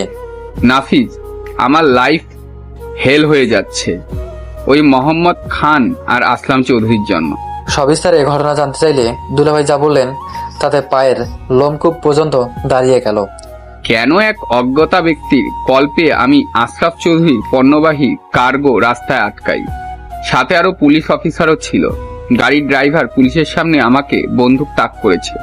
পুলিশ সামরিকভাবে তাদের আটক করে। আমি গাড়ির তালা খুলে শুধু 22-23 বছরের কিশোরীকে অজ্ঞান অবস্থায় পাই। এই নিয়ে কিছু বলতে যাব, হঠাৎই ডিউটিরত অফিসারের ফোনে কল আসে। তার সাথে কি কথা হয়েছে আমি জানি না। জি স্যার বলে সে কল কেটে ড্রাইভারগুলোকে ছেড়ে দেয়। এমনি মেয়েগুলো পর্যন্ত উদ্ধারও করে না। আমি অনেক চেষ্টা করেছি, আদালতে কেস ফাইলও করেছি। সামনের মাসে কোর্টে যেতে হবে সাক্ষী দিতে। যেই পুলিশ অফিসার এখানে উপস্থিত ছিল তাকে এক রাতের ব্যবধানে অন্য থানায় ট্রান্সফার করা হয়েছে। সেই সাক্ষী দিতেও আগ্রহী। আমাকে কেউ একজন দিনে রাতে ফোনের কেস না তুললে খুন করবে বলে হুমকি দিয়েই যাচ্ছে। এই অবস্থায় কি করতে পারি? আপনি চাইলে আমি হেল্প করব। আমার টিম মেম্বার নিয়ে তদন্ত করে অপরাধীকে শাস্তি দেব। আপনি ভয় পাবেন না দুলাভাই। দুলাভাইকে আশ্বস্ত করে সেদিন আপাকে কিছু না বলে বেরিয়ে এলাম। এক সপ্তাহ পর দুলাভাই জানালেন নামিরার বিয়ে, আংটি বদল হবে, আমাকে যেতে হবে। কিন্তু ওই দিন আর্মি হেডকোয়ার্টারে মিটিং থাকায় আমি যেতে পারিনি। দুলাভাই 2 দিন পর আবার আমাকে যেতে বললেন। গিয়ে দেখি মুহিত বাড়িতে। মুহিত নামিরা মুখিত শুরু থেকেই জানতো আমি তাদের মামা, কিন্তু তোমাদের চিনতো না, কারণ ওদের সাথে তোমাদের কখনো দেখাই হয়নি। শুধু জানতো ওদের ছোট মামাতো ভাই বোন আছে। অনেকদিন পর আবার দেখা পেয়ে 3 ভাই বোন আমার উপর আনন্দে হামলে পড়লো। কিন্তু দুলাভাই কেন ডেকেছে সেই চিন্তায় ওদের ভালোবাসা বিনিময় না করেই দুলাভাইয়ের রুমে গেলাম। দুলাভাই আমার হাত ধরে অনুরোধ করে বললেন, শুনেছি তানুজার ভাইয়েরা অস্ট্রেলিয়াতে থাকে। আমার মেয়ে আর মেয়ের জামাইয়ের একটা ব্যবস্থা করে দাও নাফিস। ওরা আমার মেয়ে মেয়ের জামাইকে পেলে মেরেই ফেলবে। ওরা বলেছে কাউকে বাঁচতে দেবে না। ভাবলাম দুলাভাই অযথায় হয়তো ভয় পাচ্ছে। মানুষ মানুষকে মেরে ফেলবে এত সহজ কথা নাকি? দুলাভাইয়ের মিনতিতে তনুজার বড় ভাই সাইমের সহযোগিতায় সোহাগের সকল কাগজপত্র সিডনি সেন্ট্রাল ইউনিভার্সিটিতে পাঠালাম। সাইমও তাই ভার্সিটির ম্যাথমেটিক্স লেকচারার। সাইমের কঠিন চেষ্টায় সপ্তাহের ব্যবধানেই সোহাগের জব হলো ওই ভার্সিটিতে। যেই বিয়ে ধুমধামে সহিত হওয়ার কথা ছিল, দুলাভাই তা দ্রুত ঘরোয়াভাবেই শেষ করলেন। কাউকে নিমন্ত্রণ করলেন না। আমারও আর পরিবার নিয়ে যাওয়া হলো না। এর মধ্যে দুলাভাইয়ের ফোনে হুমকিজনক কলে ভরে গিয়েছে। মোহিতকে দুলাভাই কিছুই জানালেন না। আমাকেও কঠিন নিষেধ দিলেন। আপা তো আব্বার জন্য আগে থেকেই অপয়া অলক্ষী অপবাদ দিয়ে বসে আছেন। আপা যাতে আর কোনো চিন্তা মাথায় না নেন সেজন্য দুলাভাই আপার কাছেও সব চেপে গেলেন। চৌকস মুহিত কিছুটা হয়তো আজ করতে পেরেছিল। এজন্য দুলাভাই মুহিতকেও দ্রুত ক্যান্টনমেন্টে পাঠিয়ে দেন। সোহাগের ভিসা হলো, টিকিট এলো। দুলাভাই আমার সহায়তায় আর্মি জিপ দিয়ে ওদের এয়ারপোর্টে পাঠালেন। নিজেও গেলেন না, আপাকেও যেতে দিলেন না। মুকিত অনেক কাঁদলো, হাত পা ছুঁড়ে ছুঁড়ে কাঁদলো নামিরার সাথে এয়ারপোর্টে যাবে বলে। তবুও সেই দিন দুলাভাই আদরের মুকিতের আবদার রাখতে পারেনি। অসহায় নামিরা জানতেও পারেনি সেদিন কেন এত দ্রুত তাদের দেশ ছাড়া করা হচ্ছে। মুকিতকে তোমরা দেখোনি, এতখানি সুন্দর একটা বাচ্চা আপার ওখানে গেলেই মামা মামা করে পাগল করে ফেলতো। বলেই নাফিস মাহমুদ কান্নায় ভেঙে পড়লেন। তনুজা নাফিস মাহমুদের পাশে বসে তাকে শান্ত করার চেষ্টা করলেন। স্বর্গের পুরো পৃথিবী যেন দুলে উঠল। তার মনে হচ্ছে তার পায়ের তলায় মাটি নেই, সে শূন্যে ভাসছে। কান্না মুছে নাফিস মাহমুদ আবার বলতে শুরু করলেন, সেদিন কোর্টে দুলাভাইয়ের সাক্ষী হবে, তার আগের দিন দুলাভাই আমাকে ফোন করলেন। তিনি আপাকে নিয়ে আমার বাসায় আসছেন। আপা আর মুকিত আমার বাসায় থাকবে। কখন রওনা হবেন সেটাও আমাকে জানালেন। আমি দ্রুত ডিউটি শেষ করে রাত 8টা নাগাদ দুলাভাইকে ফোন করলাম। দুলাভাই ফোন তুললেন না। আপাকে কল দিলাম, আপাও তুলল না। ভয়ে বুকে কাঁপন ধরলো আমার। ইউনিফর্ম না পাল্টেই দুজন সোলজার নিয়ে আপার বাসার উদ্দেশ্যে বেরিয়ে পড়লাম। যেতে যেতে আপার বাসা পর্যন্ত গেলাম। যেই বাসার বাইরে পর্যন্ত বাতি জ্বালানো থাকে প্রতিদিন, সেই বাসাটা আজকে ভূতের বাড়ি লাগছে। এদিকে মুহিত বারবার আমাকে কল করে যাচ্ছে, আমি তুলতে পারছি না। সোলজার দুটোকে নিয়ে টর্চ জ্বালিয়ে আপার বাসার গেট পার হলাম। আঙিনায় এসে দেখি মেইন দরজা খোলা। ভয়ে আমি দৌড়ে রুমে ঢুকতে নিলে পিছছিল কিছুর সাথে স্লিপ খেয়ে পড়ে যাই। কেউ ইচ্ছে করেই বৈদ্যুতিক লাইন কেটে দিয়েছিল, যার জন্য 1000বার সুইচ টিপেও বাতি জ্বালানো যাচ্ছিল না। টর্চের আলো ফেলে আমি দেখি দুলাভাইকে কে যেন মনের ঝাল মিটিয়ে কুপিয়েছে। সারা ফ্লোর লাল রক্তে ভেসে গেছে, আর মুকিতের মুখে সাদা কস্টেপ মারা ছিল। ওকে শ্বাসরুদ্ধ করে হত্যা করা হয়েছে। ধবধবে সাদা ফর্সা মুকিত কুচকুচে কালো হয়ে সোফার চিপায় বিলীন হয়ে পড়ে আছে। আমি এসব দেখে দিশেহারা হয়ে যখন আপাকে খুঁজি, আপাও কোথাও ছিলেন না। আমার মাথা কাজ করা বন্ধ করে দেয়। আমি পুলিশে কল দেই। 1.5 ঘন্টা পার হলেও পুলিশ আসে না। ততক্ষণে মুহিত আর্মি জিপ নিয়ে কুমিল্লা থেকে ঢাকা আসে। এসেই দৌড়ে রুমে আসে, আর মুকিত করে চিল্লিয়ে ওঠে। আমাকে দেখে কান্নায় ভেঙে পড়ে মুহিত। 2 ঘন্টা পর পুলিশ এসে বাসার কারেন্টের লাইন ঠিক করে। আপাকে আমরা বাথট্যাবের ভেতরে পাই। ঠান্ডা পানিতে হাত পা বেঁধে মুখে টেপ লাগিয়ে ডুবিয়ে রাখা হয়েছিল আপাকে। আপার শরীর ততক্ষণে ফ্যাকাশে বর্ণ ধারণ করেছে। আপাকে দ্রুত হাসপাতালে নিয়ে যাওয়া হয়। মুকিত আর দুলাভাইয়ের লাশ পুলিশ নিয়ে যায় পোস্টমর্টম করতে। মুহিতের কাছে জানতে পারি মুহিত আর মুকিত ভিডিও কলে কথা বলছিল। দুলাভাই আর মুকিত বসে আপার জন্য অপেক্ষা করছিল। আপা জীবনে প্রথম আমার বাসায় আসবে বলে মনের মতো করে রেডি হচ্ছিলেন। হঠাৎ কারেন্ট চলে যাওয়ায় লাইন কেটে যায়। মুহিত আবার অডিও কল করে সেটা মুকিত কেবলই রিসিভ করেছে। হ্যালো বলার আগেই কয়েকজন কালো কাপড় পরিহিত এবং চোখ মুখ ঢাকা আগন্তুক বাসায় প্রবেশ করে। বাসায় কেউ তাদের চেহারা দেখতে পায়নি। দুলাভাই চোখেতেই প্রশ্ন করে, কে ওখানে? ভরাট কণ্ঠে কেউ বিদঘুটে হাসতে হাসতে উত্তর দিল, পুরনো লেনদেন পরিশোধ করতে এলাম আদনান সাহেব। কত করে বললাম সাক্ষী দিলে প্রাণবায়ু বাঁচবে না, শুনলেন না তো? এবার তাহলে চড়া দাম চুকাও। বলেই এলো পাতারি কোপানো শুরু করে। মুকিত পাপা বলে চিল্লিয়ে কাঁদতে থাকে। মুহিত পুরোটাই ফোনে শুনেছে। মুহিত পাগলের মতো লাইনে থেকে শুধু প্রশ্ন করেই যাচ্ছে, মুকিত কি হয়েছে ওখানে? কে পাপাকে মারছে? ভাইয়া, পাপাকে কেউ মেরে ফেলছে, আমার ভয় লাগছে, বাঁচাও ভাইয়া, ভাইয়া, ভাইয়া, পাপা। এরপর মুকিতের গঙ্গানির আওয়াজ পাওয়া গিয়েছে, আর কোনো শব্দ পাওয়া যায়নি, আর লাইনটা কেটে গেছে। মুহিত বারবার ফোন করে লাইন বন্ধ পেয়েছে। মুহিত দ্রুত দৌড়ে তার ডিউটি অফিসারের কাছে সব ঘটনা খুলে বলে জিপ নিয়ে বেরিয়ে পড়ে। কিন্তু শেষ রক্ষা করতে পারেনি দুলাভাই আর মুকিতকে বাঁচাতে। এরপর আপাকে চিকিৎসা করে প্রাণে বাঁচানো গেলেও স্বাভাবিক জীবনে হার ফেরানো যায়নি। আপা হুঁশে ফেলে শুধু মুকিত করে কেঁদে জ্ঞান হারিয়ে ফেলে। এভাবেই চলছে আপার 6 বছর ধরে জীবন যুদ্ধ আর মুহিতের কাঠিন্যতার ভান। যেই মুহিত আগে হাসি দুষ্টুমিতে হট্টগোল করে সারা বাড়ি মাতাতে, সেই মুহিত এখন সময়ের ব্যবধানে পরিস্থিতির চাপে হয়ে গেছে নিশ্চুপ, গম্ভীর, রাগী। মুহিতকে ঢাকা ট্রান্সফার করাতে আমার বহুত কাঠখড় পোহাতে হয়েছে। মুহিত দুলাভাইয়ের ডেইলি রাইটিং ডায়েরি এর সন্ধান পায়। সেখানে দুলাভাইয়ের হাতের লেখা ছিল, আমার পরিচিত বা রক্তের যাকে পাবে তাকে শেষ করে দেবে। সেই ভয় থেকে মুহিত সব কিছু চেপে গেছে। আর মুহিত চায় না ডিপার্টমেন্টে আমার দিকে আঙ্গুল তুলুক, যে মামা মেজর জেনারেল বলে ভাগিনা সুযোগ লুটেছে। মুহিত যখন আমাকে মামা না বলে স্যার বলে আপনি বলে সম্বোধন করে, তখন এই বুকে কেমন চিনচিনে ব্যথা হয়। তনুজা, আমি তোমাকে বলে বোঝাতে পারবো না। কিছুক্ষণ আগেই ঝড়ের তাণ্ডব শেষ হয়েছে। চারপাশে ঝিঝি পোকা ঝিঝি শব্দের রব তুলেছে। পরিবেশ শান্ত স্নিগ্ধ। শুনশান চারপাশ, কারো কোনো আওয়াজ নেই। ঘুমিয়ে গেছে হয়তো পাক ফাঁকালিও, শুধু ঘুম নেই মোহিতের চোখে। জীবনের হিসেব কিছুতেই যেন মিলছে না, কি থেকে কি হয়ে গেল নিমিষেই। চোখ বন্ধ করলেই মুকিতের বড় বড় চোখে দুষ্টু দুষ্টু চাহনি, ভুবন ভোলানো হাসি, ছোট ছোট হাত পা ভাইয়া ভাইয়া করে ডেকে অস্থির করে ফেলা, সব এসে হানা দেয় আঁখি পল্লবে। সেদিন মোহিত কুমিল্লায় ফিরে যেতে চায়নি। আদনান সাহেবকে দেখে মোহিত বুঝে গেছিল কিছু একটা হয়েছে। এই জন্য মোহিত আংটি বদল শেষ হতেই আদনান ওয়াসিফের কাছে যায়। পাপা, কোনো কিছু না লুকিয়ে সত্যি করে বলো কি হয়েছে? তোমাকে এমন বিধ্বস্ত অসহায় কেন লাগছে? আদনান সাহেব মোহিতের পানে দৃষ্টি ফেলে বললেন, আমার রুমে এসো মোহিত, কথা আছে। মোহিত আদনান সাহেবকে অনুসরণ করে দোতলার দক্ষিণ পাশের রুমটাতে চলে যায়। সেই রুমে ব্যালকনি সাইজে বিশাল বড়, ব্যালকনির এক কোণে চেয়ার টেবিল পাতানো।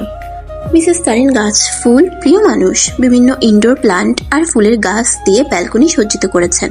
পাশেই একটা ইজি চেয়ার পাতা। আদনান ওয়াসিফ এলোমেলো পায়ে হেঁটে ইজি চেয়ারে বসে মাথাটা এগিয়ে দিয়ে চোখ বন্ধ করলেন। বড় করে শ্বাস নিয়ে মোহিতের উদ্দেশ্যে বললেন, শোনো মোহিত, সবসময় মাথা রাখবে তুমি সৎ, সত্যবাদী, আদর্শ একজন নির্বাহিনী অফিসারের সন্তান। টাকার লোভ বা ক্ষমতার লোভ করে কখনো কোথাও দলিল করতে যাবে না। এসব কেন বলছো পাপা? বলছি অবশ্যই এর পেছনে কারণ আছে। তোমাকে এই সংসারের হাল ধরতে হবে মোহিত। আমার বর্তমানে তুমি হবে মুকিত, নামিরা আর তারিনের গার্জিয়ান। বাবা হিসেবে তোমাকে অনুরোধ নয়, অর্ডার দিচ্ছি আমি। আমার ছেলে মেয়ে আর তারিনকে কখনো কোনো দুঃখ দিতে পারবে না তুমি। তোমাকে হতে হবে শক্ত, ধৈর্যশীল, মনোবল হারালে চলবে না। কি বলছি তুমি বুঝতে পারছো? আদনান সাহেব চোখ খুলে হেলান ছেড়ে উঠে বসলেন। মোহিতের পানে দৃষ্টি দিয়ে আবার বলতে লাগলেন, আমার সমস্ত দায়িত্ব আমি তোমার উপর অর্পণ করলাম। কখনো দায়িত্বের অমর্যাদা করবে না। নামিনার বিয়ে শেষ হতেই কুমিল্লায় ফিরে যাবে তুমি। এখানে যাই হয়ে যাক না কেন এই বাসায় আসবে না। নামিরা আর সোহাগের জন্য আমি চাই তুমি শুধু আমার না হওয়া দায়িত্বগুলো পালন করবে, বাধ্য অফিসারের মতন। আমাকে কোনো প্রশ্ন করবে না।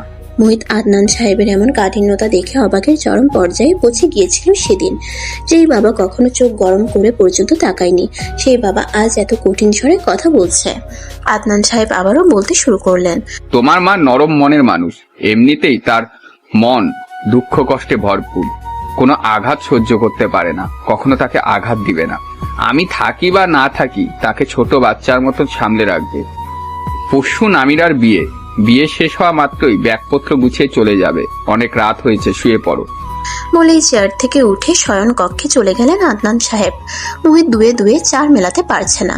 একজন ম্যাজিস্ট্রেটকে টেক্কা দিতে পারে এমন মানুষের সংখ্যা খুবই কম। কোনো ঝামেলা হয়েছে এটা নিশ্চিত, কিন্তু ঝামেলাটা কি এমন যে কেউ কারো জান নিয়ে নিবে? সেদিন রাতে মোহিতের ঘুম এলো না। খুব ভোরে বিছানা ছাড়লো মোহিত। নামিরার বিয়ের তেমন কোনো আয়োজনও নেই। মোহিত সারাদিন ভেবে চিন্তেও কোনো সুরাহা করতে পারল না তার বাবার এসব বলার পিছনের ঘটনার। নামিরার বিয়ে শেষ হতেই মোহিত চলে যেতে ব্যাগপত্র পৌঁছালো। তারিন, মুকিত, নামিরা জোর জবরদস্তি করেও মোহিতের মুখ থেকে কিছু বের করতে পারল না। তারিন নামিরা কান্না করে দিল এক প্রকার। তারিন বলে উঠল, তুই না বললি 15 দিনের ছুটিতে এসেছিস, তাহলে এখনই চলে যাচ্ছিস? আরো তো 12 দিন বাকি। নামিরা নাক টেনে টেনে বলল, সোহাগকে মানতে পারছিস না দুলাভাই হিসাবে? মুকিত তো মোহিতের ব্যাগই ছাড়ছে না। মোহিত যদি ছুটি থাকতেই ফিরে যায় তাহলে মুকিতের লাশের উপর দিয়ে যেতে হবে। একদিকে বাবার আদেশ, অন্যদিকে পরিবারের আকুতি, সব মিলিয়ে মোহিত মহা ফ্যাসাদে পড়ল যেন। অবশেষে কাজের বাহানা, মিশনের বাহানা দিয়ে ভারাক্রান্ত মন নিয়ে কুমিল্লায় ফিরে আসে মোহিত। যেদিন বাবা ভাইকে হারালো সেদিন মোহিত একদম কাঁদেনি, কেন জানি কান্না আসেনি। দুর্বল মনের মোহিত এক রাত্রের ব্যবধানে পাষাণে পরিণত হলো। প্রাণ প্রিয় ভাইয়ের শোক হৃদয়ে পাথরের স্তূপ বসালো। জীবন তোকে কোনো শান্তিই দিল না। এতদিন বাবা হারানোর শোক, মিথ্যা অপবাদ নিয়ে কাটিয়েছিস, আর এখন সাথে যুক্ত হলো ভালোবাসার স্বামী আর প্রাণ প্রিয় পুত্র হারানোর শোক। মোহিতের বাবা আর মুকিতের পোস্টমর্টেম রিপোর্ট নিমিষেই বদলে গেল। পুলিশ মিথ্যে সাক্ষী দিল। রাতের আধারে কে বা কারা মোহিতদের বাড়িতে আগুন ধরিয়ে দিল। সংবাদপত্রে নিউজ হলো সৎ ম্যাজিস্ট্রেট আদনান ওয়াসিফ পরিবার সমেত আগুনে পুড়ে মারা গিয়েছেন। মোহিত তখনও মিডিয়ার সামনে এসে হুহা করল না। মোহিত ততক্ষণে বুঝে গিয়েছিল প্রতিপক্ষ প্রশাসনের বাম হাত। এদিকে ধরতে হলে আত্মগোপন করাই শ্রেয়। এখনই সামনে আসলে তাকেও শেষ করে দিতে কার্পণ্য করবে না, কিন্তু মুহিত তা কখনোই হতে দিবে না। তার সুখের পরিবারকে যারা এক নিমিষেই ছাড়কার করেছে, একদিন অবশ্যই মুহিত তার চূড়ান্ত হিসেব কষবে। ও পাশে কেউ জানলই না নির্বাহী অফিসার এখানে একজন বারত রেখে গিয়েছে, যা সময় সুযোগ বুঝে আপন শক্তিতে জ্বলে উঠবে এবং তাদেরও জ্বলাবে। রাতের আধারে পুড়ে যাওয়া নিজের ভবনে এসেছিল মুহিত। আদনান ওয়াসিফের নিজস্ব লকার ছিল, সেটার লক মুহিত জানত। টর্চ জেলে কাঙ্ক্ষিত লকারের নিকট এসে কোড প্রেস করতেই লকার খুলে গেল। বেরিয়ে এলো বাদামি মলাটের ডায়েরি, একটা পেন ড্রাইভ, কিছু স্থির চিত্র। সোনার হরিণ পাওয়ার মতো চকচক করে উঠল মোহিতের চোখ। একজন সেকেন্ড লেফটেন্যান্টের দৌড় আর কতই বা। এখনই প্রতিপক্ষকে জব্দ করা মোক্ষম সময় নয়, সুযোগ বুঝে চাল ফেলতে হবে। অধ্যাবসায় আর কঠিন পরিশ্রমে নিজের তীক্ষ্ণ বুদ্ধির জোরে খুব দ্রুত লেফটেন্যান্ট থেকে ক্যাপ্টেন, ক্যাপ্টেন থেকে মেজরে পরিণত হলো মোহিত। নিজের মামার পাওয়ার কাজে লাগিয়ে ঢাকায় এসে স্থান পক্ত করলো। বড় বড় অফিসারদের হাত করতে যা যা দরকার তাই করে তাদের খুশি করে ব্রিগেডিয়ার জেনারেলের চোখের মধ্যমণি পর্যন্ত হয়ে গেল মোহিত। মামার পরিচয় জানলে মানুষ তাকে আর তার মামাকে অন্য চোখে দেখবে। তখন মোহিতের কঠিন পরিশ্রম তাদের চোখে পড়বে না। মোহিতের কষ্টে অর্জিত ফল চলে যাবে মামার ক্রেডিটে। শুধু তাই নয়, মামাও বিপদে পড়বে। ডিপার্টমেন্ট মামাকে হেনস্থা করবে। এমন একটি বুদ্ধিদীপ্ত মোহিত কখনোই হতে দেবে না। শক্ত মনের অধিকারী মোহিত ভুলে গেল মেজর জেনারেল তার মামা, নাফিস মাহমুদ আর দুটো মেজরের মতো তারও স্যার। সবাই তাকে স্যার ডাকতে পারলে সেও পারবে। নামিরার সাথে খুব কম যোগাযোগ করে। নামিরার কান্নাকাটিতে বুকের বাঁ পাশে স্বপ্ন ব্যথা অনুভূত হয়, যা মোহিত হতে দিতে চায় না। সোহাগের সাথে প্রতিনিয়ত যোগাযোগ আছে তার। সোহাগ ভালো রাখবে তার বোনকে, বা এখনো রাখছে। সেই নিশ্চয়তার শান্তিতে শ্বাস নাই মোহিত। মাকে আগলে রেখেছে মোহিত ছোট নবজাতকের ন্যায়। যে মা উঠে না, খায় না, কথা বলে না, যার শুধু শ্বাসটাই চলে। সকল ভাবনা ভাবতে ভাবতে দুফোঁটা জল গড়িয়ে পড়লো মোহিতের চোখের কার্নিশ পেয়ে। বাবাকে দেয়া কথা মোহিত রাখতে পারছে না। দিনে দিনে মনোবল হারিয়ে যাচ্ছে। মনটাকে শক্ত করা দরকার। রাত 3:27 490 বারের মতো আজকেও বাবার লেখা বাদামি মলাটের ডায়েরিটা মোহিত খুলে বসেছে। মনোবল শক্ত করতে ম্যাজিকের মতো কাজ করে তার বাবার লেখাগুলো। যতবার মোহিত মনোবল হারাতে বসেছে, ততবারই তার বাবার এই ডায়েরি তাকে সাহস জুগিয়েছে। মোহিত প্রথম পৃষ্ঠা বের করলো, তাতে টানা টানা অক্ষরে হাতের লেখা। আমার 24 বছরের চাকরি জীবনে আমি কখনো অসৎ উপায় অবলম্বন করিনি। কখনো আমি আমার পেশার উপর কলঙ্কের কালি লাগতে দেইনি। আমার সন্তানও কখনো আমার জন্য মানুষের সামনে মাথা নত করবে না। তারা মাথা উঁচু করে বাঁচবে। আমার স্ত্রীর কাছে আমি যেমন আদর্শ স্বামী হয়ে আছি, মৃত্যুর পরেও এমনটাই থাকতে চাই। পরের পৃষ্ঠা উল্টালো মোহিত। সাল 2018, 17 মে। আমার আদরের পুত্র মোহিত সেকেন্ড লেফটেন্যান্ট হয়েছে। ছেলে দেশের জন্য নিজেকে নিয়োজিত করেছে। এর থেকে সুখবর আর কি হতে পারে? আমি জানি মোহিত আমার সকল স্বপ্ন পূরণ করবে। আমার প্রাণপ্রিয় মোহিত, বাবার সকল দোয়া আর ভালোবাসা তোমার জন্য। জুন 3 ভেবেছিলাম নামিরাকে বিয়ে দিয়ে চিন্তামুক্ত হব, কিন্তু ভাগ্য সহায় হবে কি? আমি কুৎসিত কিছু লোকের খারাপ পরিকল্পনার মধ্যে ঢুকে গেছি। আমার জন্য তাদের গোপন তথ্য ফাঁস হবার উপক্রম হয়েছে।